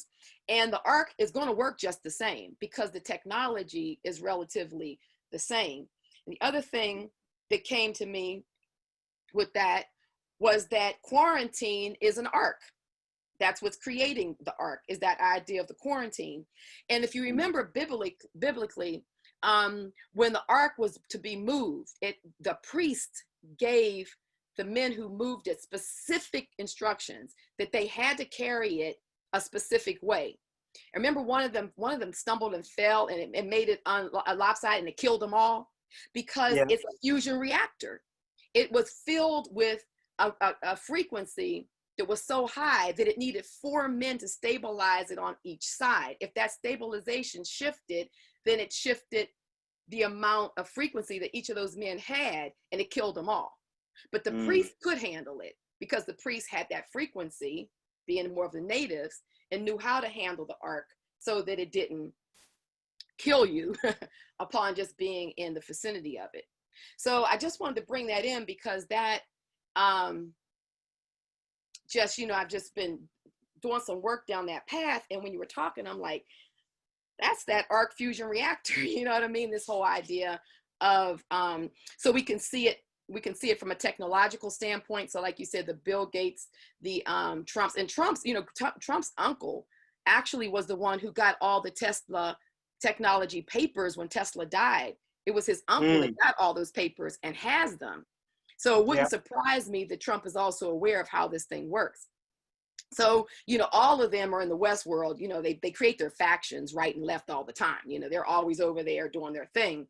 So they're over there with this scenario trying to get that going. And those of us who can hear the voice of Mother Nature and can relate to nature, we're hearing the same technology, but in a more natural component, which our bodies, if we do the work like we're talking about here, we're able to resonate that frequency and protect ourselves outside of this structure. And the last thing I want to add in is that, so, you know, like, what's the point? Like you always say, okay, so what's the point? What difference does it make if I'm a Westworld or a native, if in fact I'm still going to survive? For some people, they just want to survive. So cool. Well, maybe it's not a point. But if you know your path, if you know your life path, if you know exactly what you're here to do, you know, and like we've talked about before, I'm a teacher of right brain art frequency relationships, which is, you know, like hence, like you had referred to earlier, this talk that I gave in Australia on Indigenous art and the binary code, which is what we're talking, what you know, you started off when you were talking about the sine wave.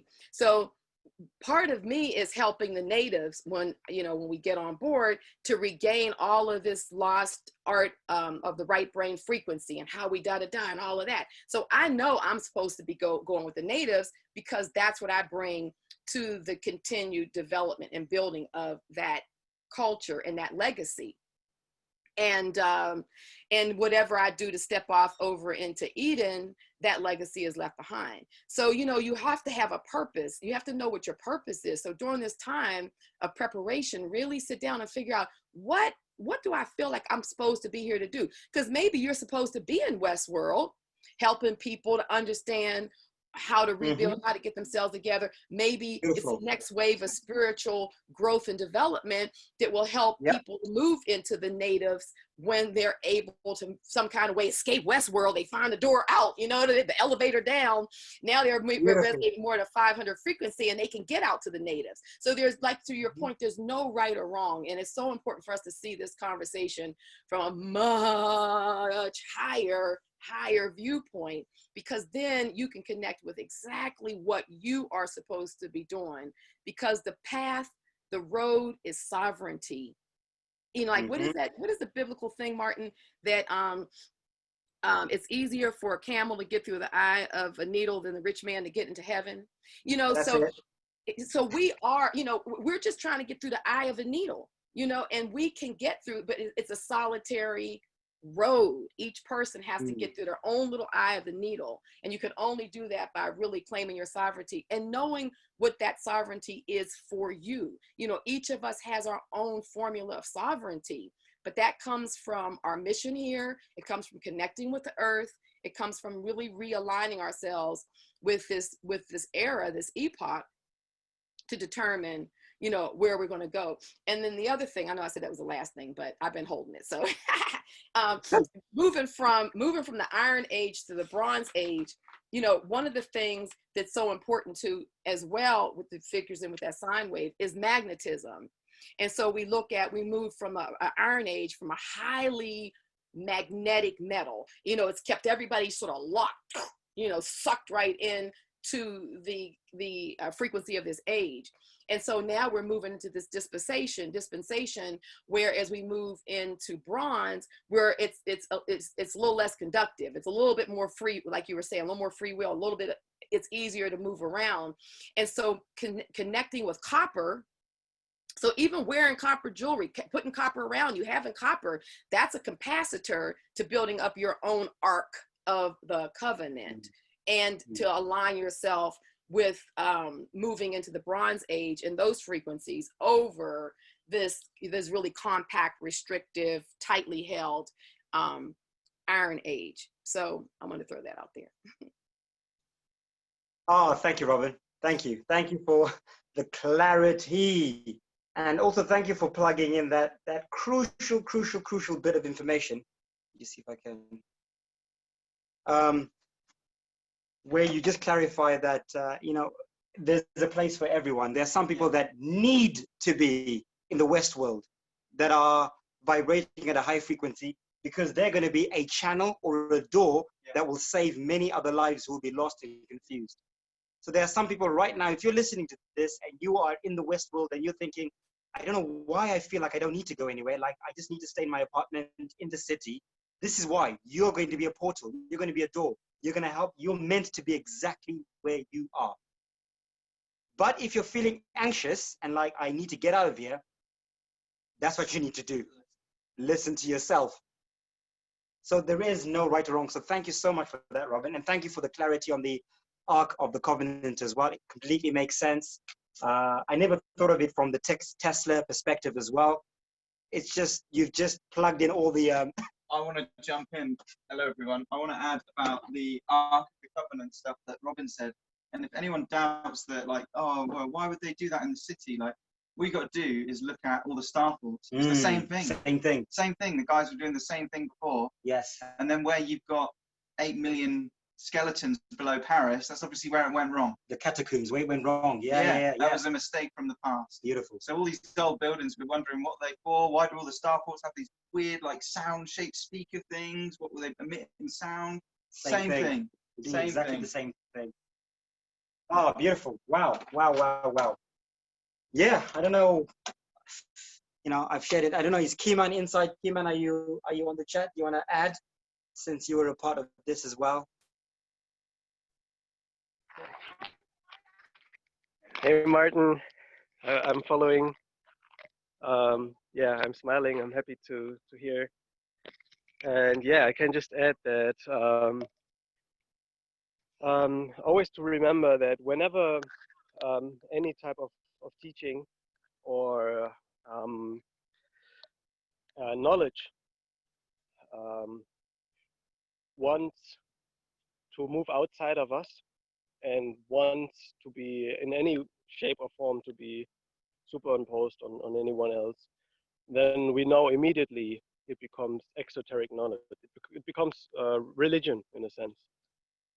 So the most powerful tools we have are tools we can very practically apply on ourselves, not only on our body, but also there's this spiritual food, as I love to call it. And yeah,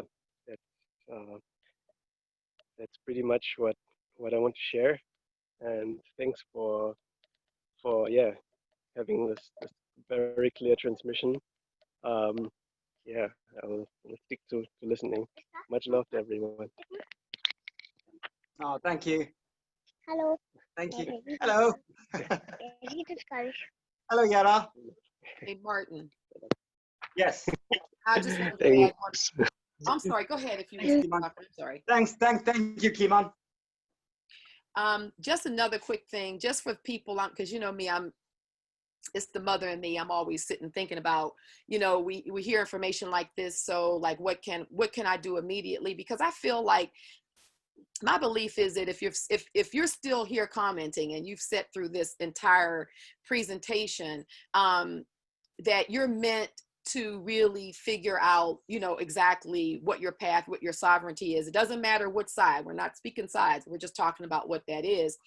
And I had, you know, oftentimes it was, Martin knows I have a podcast. It's called Conversations with Gaia. And I've had that for about 4 years now. And it started because I found that I was constantly having conversations with Gaia. I felt like it's not channeled, it's not this, but it's like a conversation. And so this morning, when I woke up, normally when I wake up, I start writing and I'll just download whatever that conversation has been. But one of the things that she was sharing, because she's been on me about this, you know, just sovereignty frequency, and she's been teaching me a lot about what sovereignty frequency really is. But I asked her, okay, so what can people do? You know, like what can be done? And so she gave me 3 examples, which I'd like to share with the group. And maybe this might be something that, you know, if you're in the middle of a city quarantine right now. She said, one of the things you can do is you can get a seed, put it in some soil, put it in a pot inside your home or outside your home, and actually daily, not only water and nurture that seed, but connect with the frequency field of that seed, because it's sovereign. That plant is sovereign, and it comes with a frequency of earth. So in the process, the daily practice of watering that seed and communing with that seed and sitting with that seed is going to feed you the frequency from earth that will actually help to upgrade your body resonance. So it's about a frequency practice and about a connecting in a field of consciousness with this seed. And that just takes a private journey, right? Just a delicate moments daily of connecting in that frequency. She gave another example of if you have a tree around you in your yard or whatever, just going out every day and sitting under that tree, just truly sitting under it. Don't do anything. Don't have your phone. Don't have your computer. Just sit there. And if you just make this practice of sitting there, the tree is already such a huge conductor of earth energy and earth knowledge. You have to think about it. Why did they build cities, the modern cities, with telephone poles made from trees, when European cities already had telephone lines that went under the ground? They already had the technology, but everything is symbolisms, because trees conduct incredible communication lines. And so the third thing she shared is, if you have a pet or you have a propensity towards a pet, then, you know, just have your pet daily, you know, let it sit on your lap, you know, commune with it, because the animals and the plants are definitely resonating this 500 frequency that Martin's talking about. And it's a solitary journey, like we talked about, getting through the eye of the needle. So we have to move to a practice, or we get to move to a practice, if this resonates with you, of communing with the frequencies that are already sovereign. And there's this displacement or this transfer that will happen, just like this arc fusion reactor. It's a similar concept, and this fusion kinetic electric sine wave capacity begins to happen in our avatars. So I just want to throw that out there, something, maybe 3 examples of something people could do now to start relating to this aspect of themselves. Yeah, thank you for bringing that up as well, Robin, because this is something that I had forgotten to actually plug in. So you've just reminded me. And I think you'll be able to add to this as well. Again, I'm going backwards because I'm now telling you the cause, although you've already had the effect or the answer. So Robin's just given you the answer. I'm not going to give you the backstory to what she's just said. So again, something that me and Kiman received as well was, it was a strange message that government is God. God is government. And we thought, what the hell does that mean? God is government. How is Mother Gaia the government? How the government is obviously corrupt. They lie. They manipulate. How is it that they are God? How is God communicating with them? I don't understand this. So after a bit of meditation and really tuning into that meditative understanding of all that, it became quite clear what that means. So in the Iron Age, because most of humanity was vibrating at such a really, really low frequency, we'll say at 350, and we were supposed to, I'm not even going to say in the Iron Age, in the last 150 years, let's go back to 1850, the Carrington event. So from 1850, we should have all been at least at 400, all of us in this realm. But we didn't. We've all been stuck between 300 and 350 to maybe 400. Okay? Again, these are just numbers. This is not,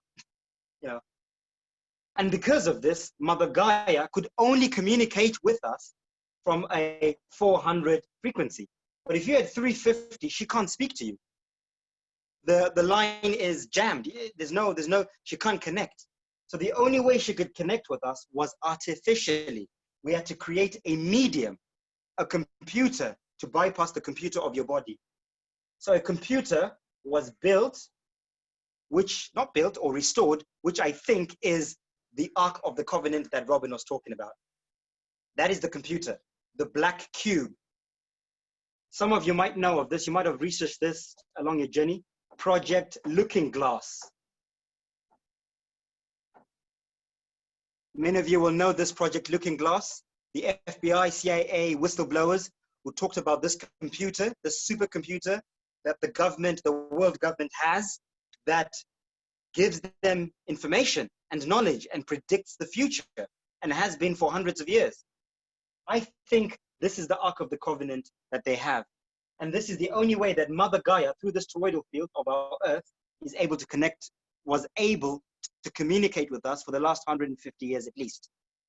So she would relay information through the ether waves, through a machine, and then speak to the government or speak to us through the government, through this machine. That's the only way she could communicate with us. She couldn't communicate with us directly because we were so disconnected. We were so dense. Our own internal machine, our mind, our soul was too dense. She couldn't speak to us. So she needed to use a computer. And of course, the government, being the ones that govern our minds, our gatekeepers, they were the representatives of us or for us. And then they would relay what Mother Gaia had said. Not always truthfully, not always accurately, but obviously within a context. They couldn't go too far out of the narrative because they're not stupid. They obviously know exactly what to do. So this is what's been happening. So from what we know, Project Looking Glass, this supercomputer, switched off in 2012. The algorithms stopped working. Basically, whatever they typed into this computer, the outcome was the same. No one knows what the outcome is. It kept saying the same thing. This will happen no matter what. It doesn't matter what you're going to do. This is going to happen. And the world government started to panic. Oh my God, what? The computer is not speaking to us anymore. It's not telling us what to do. It's not giving us instruction. It's just telling us that on this date, this is going to happen and you can't change it. Nothing's going to be changed. And I think this message was 2020, the event. And this is why 2012, this is where the awakening happened, because Mother Gaia pulled the plug from the computer. And she says, from now on, I'm now going to be speaking to you directly. through prana, directly through the airwaves, either through your own computer at home or through nature, the trees that Robin was just talking about, because the trees are like antennas. And this is why we had this real awakening I'm talking about since 2012. Because that is when Mother Gaia officially was now able, enough of us, the 100th monkey effect, enough of us had crossed over the 432 mark. There were enough people holding that frequency. She was like, right, now I can speak to you. This is why we started having these awakenings. So when I crossed my 432, this is when I had my awakening on the 6th of August, 2016. This is when I crossed my 432. Then she was like, right, Martin, right. Now you've reached the minimum. Now I can start speaking to you. What do you need to know? And this is what's happened to all of us. So it's interesting, this project Looking Glass, the government being, this is why the government has been in free fall, in chaos, because for the first time, you know, they're operating in the dark. They've got no, Mother Gaia is not communicating them. We are. And I actually think the government is actually following us. A lot of conspiracy theorists and a lot of spiritual people on the internet for information because they have no idea what's going on. Absolutely. Contact app tracing, you know, tracking us on, because they're trying to keep up, like log in Facebook, log in WhatsApp, absolutely. log in Instagram. Yeah, it's not to track us so that they can control us. It's they're trying to keep up with, oh my God, tell us more, we need to know, because they have no idea what's going on.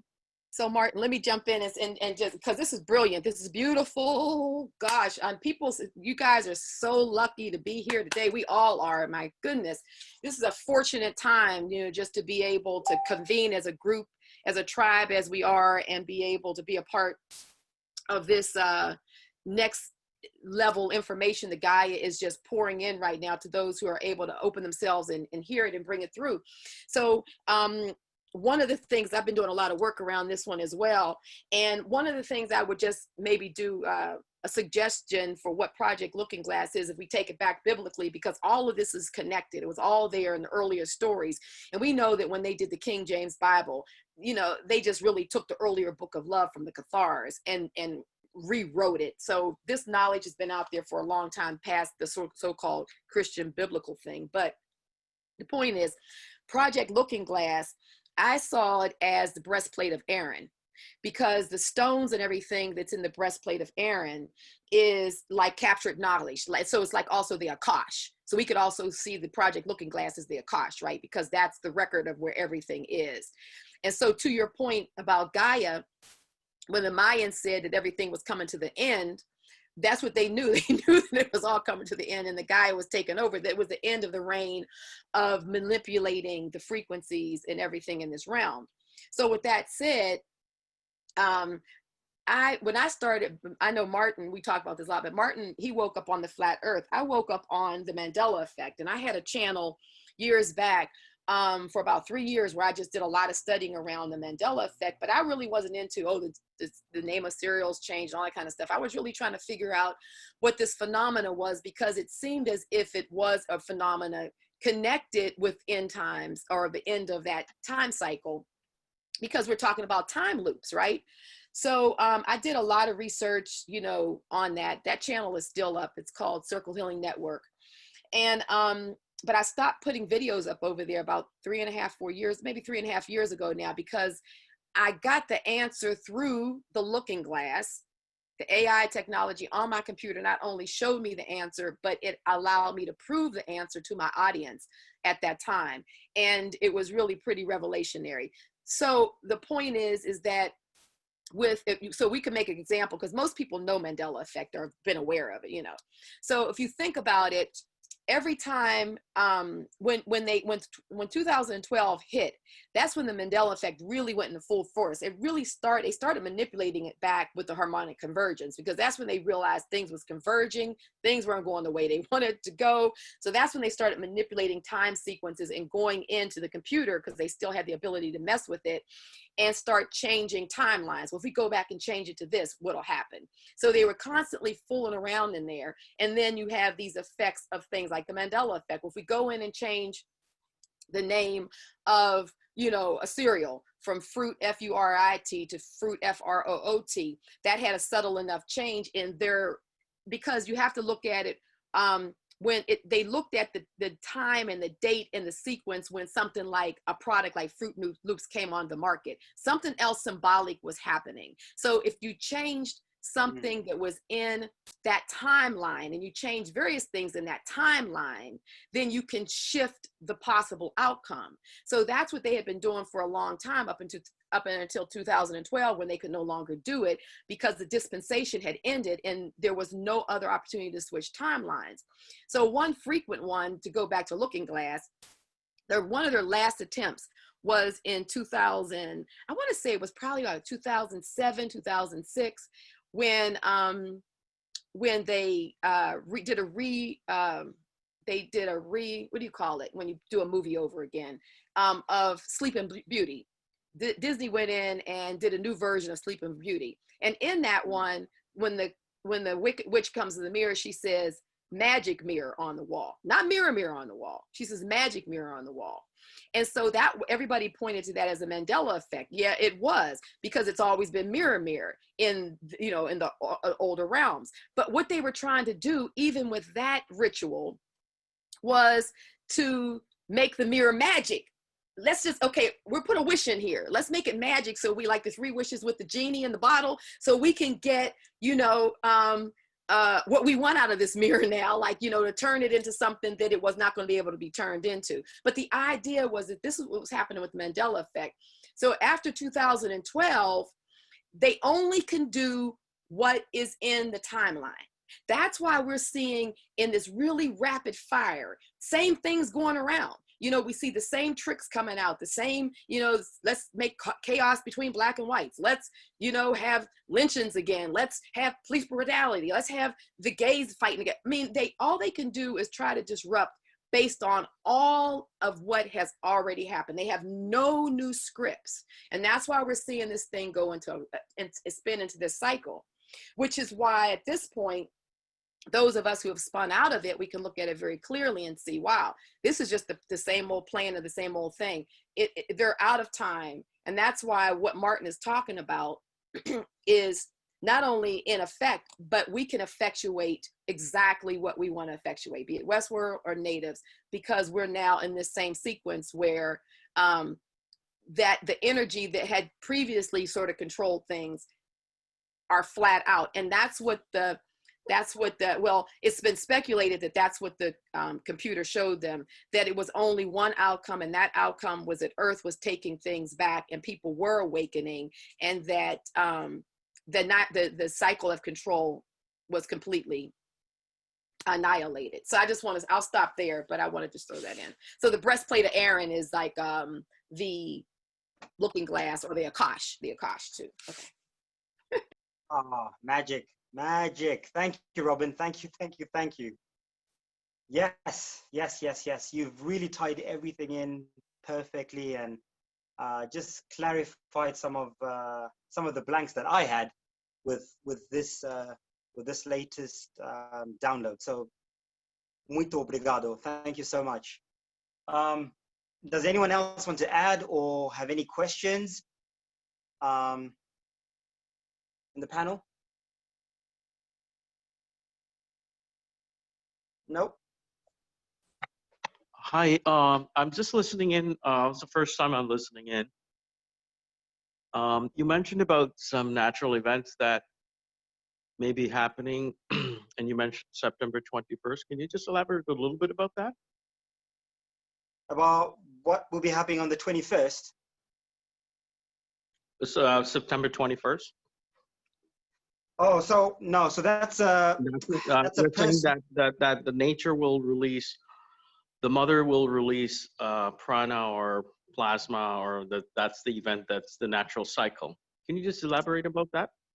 Yeah, so no, so the 21st of December, I don't know how much of our work you've been following, but we project that the 21st of December is the date when this prana or this plasmic event will happen, that will release this frequency or this energy that will set all these things in motion that we talked about. But the September date that I was referencing, I think September is when the motor or the key is turned, so to speak, where things begin to accelerate towards that date of the 21st. So in my personal life, personally, we're all planning to make sure that by September, we are in a space mentally, spiritually, and physically that is as clear and as distilled as possible, that we have a clear vision of our individual paths as well as our collective paths, and that we are doing what we feel we need to do individually and collectively. Centered. So that by the time we get to December, so we've got September, October, November, December, we've got 4 months, and those 4 months are a good time frame for us to really tune in and prepare ourselves for the main event. So just to clarify what those dates are. Did that answer your question? Thank you. Yes. Thank you very much. It's very enlightening listening to you guys today, and hearing alternative sort of vision of this thing. Because when you know, I'm based in the city, but my heart's in the country, much like what you guys are doing. So that's why I was attracted to the whole process here. Yeah. So basically, I mean, a lot of people are kind of like see it dualistically and antagonistically, and it's like a fight kind of thing where a lot of people are doing different law processes and this different things.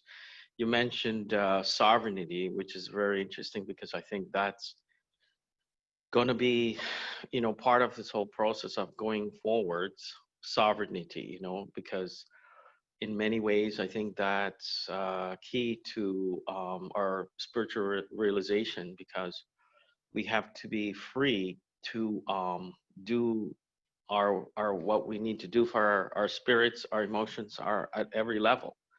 So thank you for sharing that, and I'm really awed by the work you guys are doing. Thank you so much for sharing. My question would be, is there any communities in North America, land-based kind of thing? Well, I'm based in Toronto, Canada. So that will be my next question. Well, thank you, first of all. I would say not that I know of, and unfortunately, because we're so engrossed in what we're doing here, and because of the time frame of everything and the amount of work that we're doing and the community that we're building, as well as our own individual things that we're trying to process, we've not really had a chance to reach out to other communities, which we really wanted to do, and we might do in the future. But at the moment, I personally don't know any that I can recommend, but they definitely are. If you do a bit of research, go on the internet and just do a bit of connecting, there definitely are many communities out there that are doing something similar to what we're doing. Many. Maybe, possibly in the next month or so, as people come join our community, I know there are people that have traveled quite a bit around the world and visited some of these communities. Maybe we'll put a list together, we'll get in touch with them, and then we'll ping out a mailing list or something like that to all Patreons to maybe reach out to a community near you if you can't make it to where we are. So we'll work on that. So thank you for your question. Can I just add on? I'm sit here a minute. Can I just add on the being sovereign bit? And I just like to think about the word sovereign. And really, all that is when Martin was doing the sine waves earlier. You are sovereign when you're in true flux. You don't need a piece of paper. You don't need a passport. Or to be anywhere. You don't know. You don't need to be in a specific place. You just have to internally be in that flow of being truly free and truly sovereign.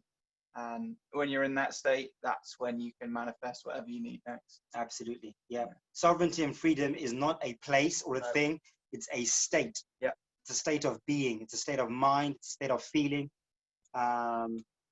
Yeah. So you don't need to be anywhere. Of course, it helps if your spirit is telling you you need to go somewhere. Then maybe that's part of your sovereign journey, not destination.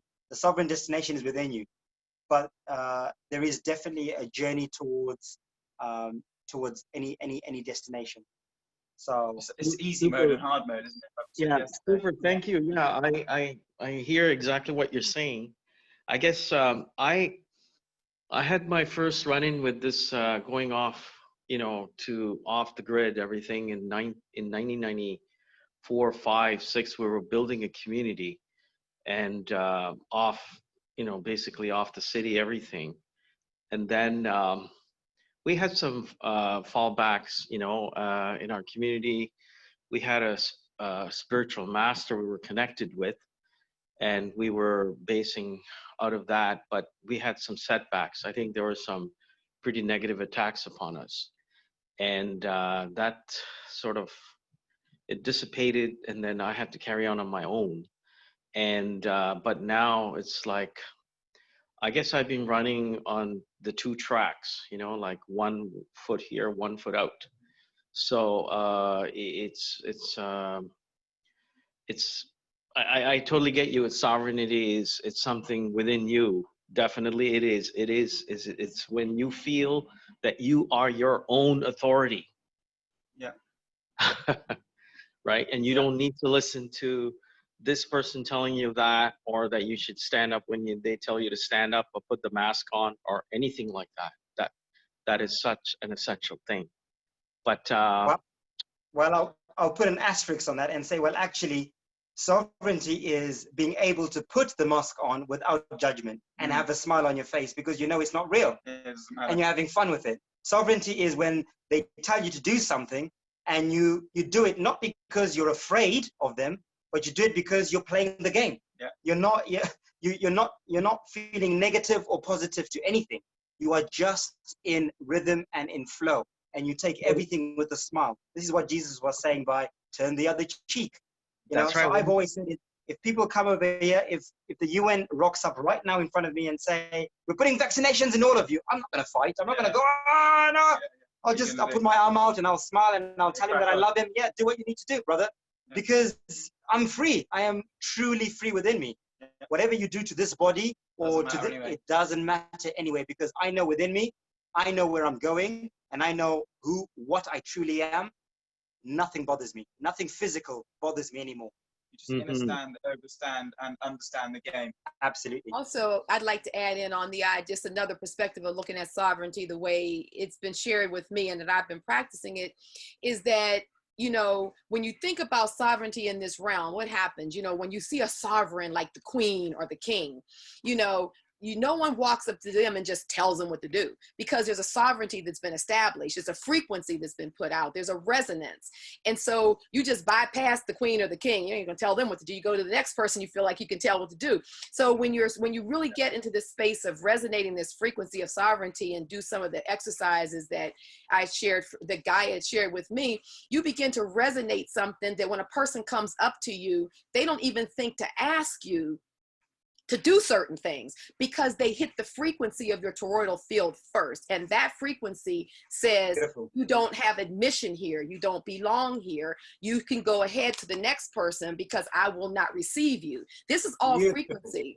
So we move out beautiful. Of language. Yeah. Go ahead. And here's a really good example. Yesterday we were laughing, me and Tom, because my stepmother was a policewoman. So I grew up around a lot of police people.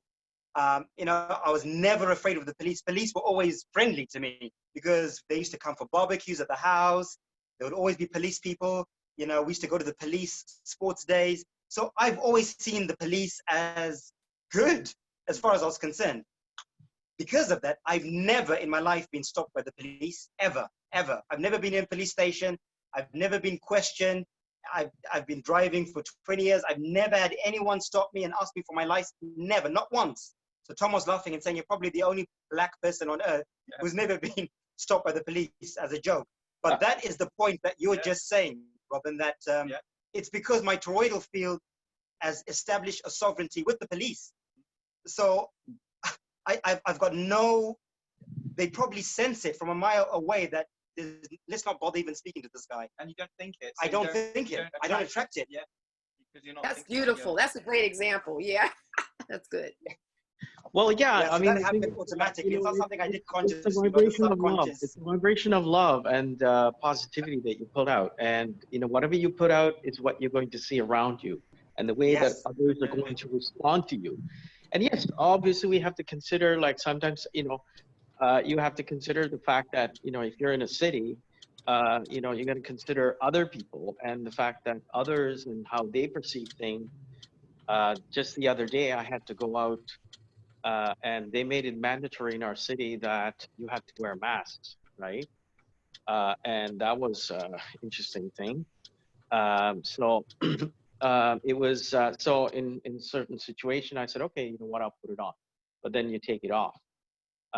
You know, so it's just sometimes you have to consider the others and the fact that Mm, they're in another absolutely. situation and you have to put yourself aside for that Absolutely. purpose, you know, for that intention that others be well and Yeah. others, whatever their understanding is, right? So it requires a lot of flexibility too, in the sense that if you're if you're going in between these two communities, as you're saying, which is very interesting. And I'd just like to add, since you guys are talking about all these things, from what I understand, have you guys heard about Nasara and Jasara? Yes. Yeah.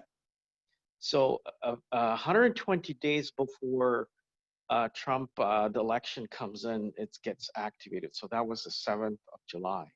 That was last week. And so there's all this things going on. And it seems like, according to some sources, that the banking cartel is basically done for, and they have assigned somebody who is going to basically look after. And then she's talking all the spiritual things as well, which is like, it's like I'm listening to you guys, right? It's like, whoa. I can't say for definitely if it's yes or no, but it's like a huge shift is going on. It doesn't matter to me like which community you're on, like it is huge. It feels to me like that. I cannot confirm it, but it's going to be awesome as far as I can see. Yeah, no, we'll touch on the yeah, thanks for that. We'll definitely touch on the Nasara Jasara thing maybe in the next hangout, because it's kind of like a follow-up Okay. to a lot of the concepts we're talking about today, particularly for the natives. The natives, you know, the native faction of this shift. This is where the Nasara Jasara will really become fruitful. It won't be very visible within the West world because it will be assimilated into the New World Order. But in the sovereign native lands, this Nasara Jasara thing could really come into its own in terms of liberating and creating sovereign lands or countries or states within this realm of Earth here. So we'll talk about that as well and how that might transpire and what we're doing at Pineal to claim our possible share of that Nasara thing in order for us to also have a seat at the table in terms of creating this new world, this native new world order here in Portugal, and possibly sharing it out to other communities around the world in other places. So we'll talk about that maybe in our next hangout. I think the most important thing to remember from all this is don't be afraid of whatever's coming. No. Don't let any of this affect you emotionally. It's beautiful. Don't let it affect you. It's a time of celebration, like we're saying. This is, we should be celebrating what's happening right now. All of it, all the craziness, all the madness. This is monumental. And if we don't celebrate it, you look back at it and you'll go, wow, I missed that party. I missed that party, yeah. If only I knew it was Christmas. That was the real Christmas. I missed Christmas, basically. So it's time for celebration. On that note, guys, I think maybe we should just... Thank you so much. Nice meeting you guys, all of you. Likewise, thank you. Thank you. Okay. Nice meeting you too. Awesome. And thank you for the beautiful questions and for sharing as well. Important. It's nice that more people are joining in. It's really good. Really good. Does anyone else have any questions? Sorry, before we go, maybe wrap it up. And then... Yeah, can you hear me? Yes. Okay. Oh yeah, this is Laura from Holland. I'm driving in my camper, so I'm maybe a bit noisy, but I had a little addition to being sovereign, because today I practiced with making myself invisible in the matrix, and then in this way circumventing all kind of rules. So for instance, I was at a restaurant and there was a long line, but I only wanted to grab a little bite of a small thing. So I went to the other side in the wrong direction, but I made myself sort of invisible. And then I just, you know, could grab my thing and go out instead of waiting there half an hour. So it's sort of playing also with Westworld, or playing with the Matrix, seeing it a bit as a game to practice practice your capabilities to, you know, to make yourself invisible, for instance, so nobody really notices you. So that was today. I found it very funny as a part of being sovereign, that I could play inside this matrix where I am at this moment. So that's just Beautiful. what I wanted to add. Thank you, Laura. Thank you so much. Yes. Debbie's done the same thing here in Portugal. Debbie's been also playing the game and seeing how long she could last without wearing a mask, and seeing how many people really notice if she was just being herself. And yeah, I think this is, once you're centered and you're in flow with yourself, that's when you can become a creator, and that's when you can almost project whoever you want to be out onto the people around you. And people at a lower frequency, they're just not even going to be, they're not aware, they're not going to see you. Yeah. You can be invisible. Yes. Okay, Doable thanks. Bye. Thanks, Laura. Thank you very much. Thank you. Sorry, I have a question for Robin. I just wanted to get Robin's podcast name again, please. Yes, Robin. Hi. Yeah, I tell you what, I will put the link for it in the chat, because I've just recently taken it just kind of like offline a little bit, because we're doing a lot of work in there, and we just decided, hey, you know, we didn't want to be monitored by a lot of the platforms. So I'll copy and paste it in the general link here. It has a membership, but it's just $10 a month. But we do a lot of shows over there. We do Qigong, we do breath work. We do weekly stuff that's all about not only kind of doing the mental work and the stuff here, but we're also doing the physical breath work, the body work, those kind of things that really just help to stimulate the Merkaba in our pineal glands, because that's kind of where the action is. So, but I'll put it in here and you can definitely check it out. Thanks for asking. Perfect. Thank you so much. Robin, great conversation. Robin, Thank you. Sure, for sure. Martin. Awesome. Robin, do you want me to plug it into the description or in the Patreon thing as well? Yeah, sure, if you don't mind. Yeah, it's a good group. We're, you know, several of us, you know, Paul, he's over there, and he's actually he's a Qigong master. He's 38, 40 years with this. And to what Laura was saying earlier about invisibility, that's something that we talk about and we've been working on in our group, because that's something that the ancient, you know, Vedics and Asian cultures and stuff practice all the time, was invisibility. And so it is a frequency thing. So when you move into a certain frequency, you know, you literally can, and you know, we all have done it from time to time in those extreme cases, you know, like you're in the middle of somewhere, you're in a store, you're in a bank, you're somewhere, and somebody walks in and you just do not want to have that conversation with that person. So you suck everything in, you try to get real quiet, and you say, oh, I just hope they don't see me. Please don't see me. Oh my God, I don't want to have a conversation with this person. And you're having this whole dialogue, but what are you doing? You're actually from your sacral chakra, you're pulling your whole toroidal field in and you're compacting it. So you're not sending out any signals of familiarity. And when you do that, you move into the space of invisibility, and you really can determine who you want to see you and who you don't want to see you. And this is an ancient Eastern practice. So Laura was right on with sharing that as an example, because it's definitely doable. And it's not like you got to take millions of years of some kind of Chinese or Qigong or, you know, practice. We do it all the time. It's just going into a place of, you know, remembering all the things that this avatar knows how to do, but we've limited the capacity of this avatar by being too instilled in our mental capacities and our thinking. So, you know, we don't even listen to our own bodies any longer. So yeah. That's it. Beautiful. Magic. Thank you, thank you, thank you, thank you. Cool day. Yeah, let's call it a day, guys, and let's pick this up maybe next week, same time, maybe. I'll update you yeah. Anyway, thank you all for joining us. Thank you so much for indulging and for sharing, and yeah, we just yeah. Thank you, Mark. Thank you,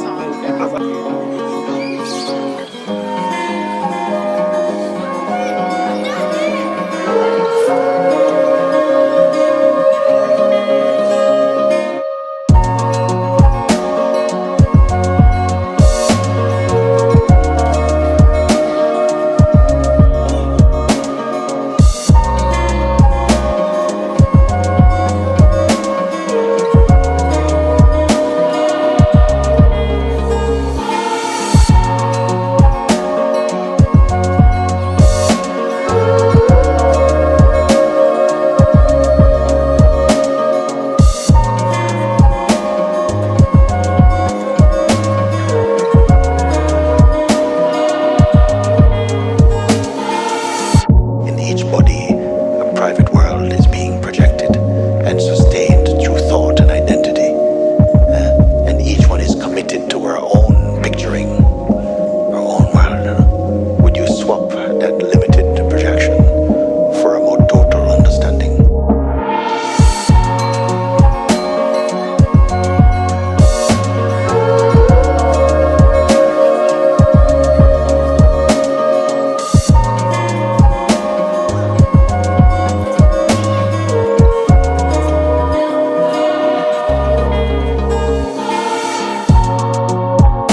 Creators in our own ways, and now is the time for us to start co-creating what we want. We've got to start manifesting what we want, not the superficial stuff, what soul's desires, what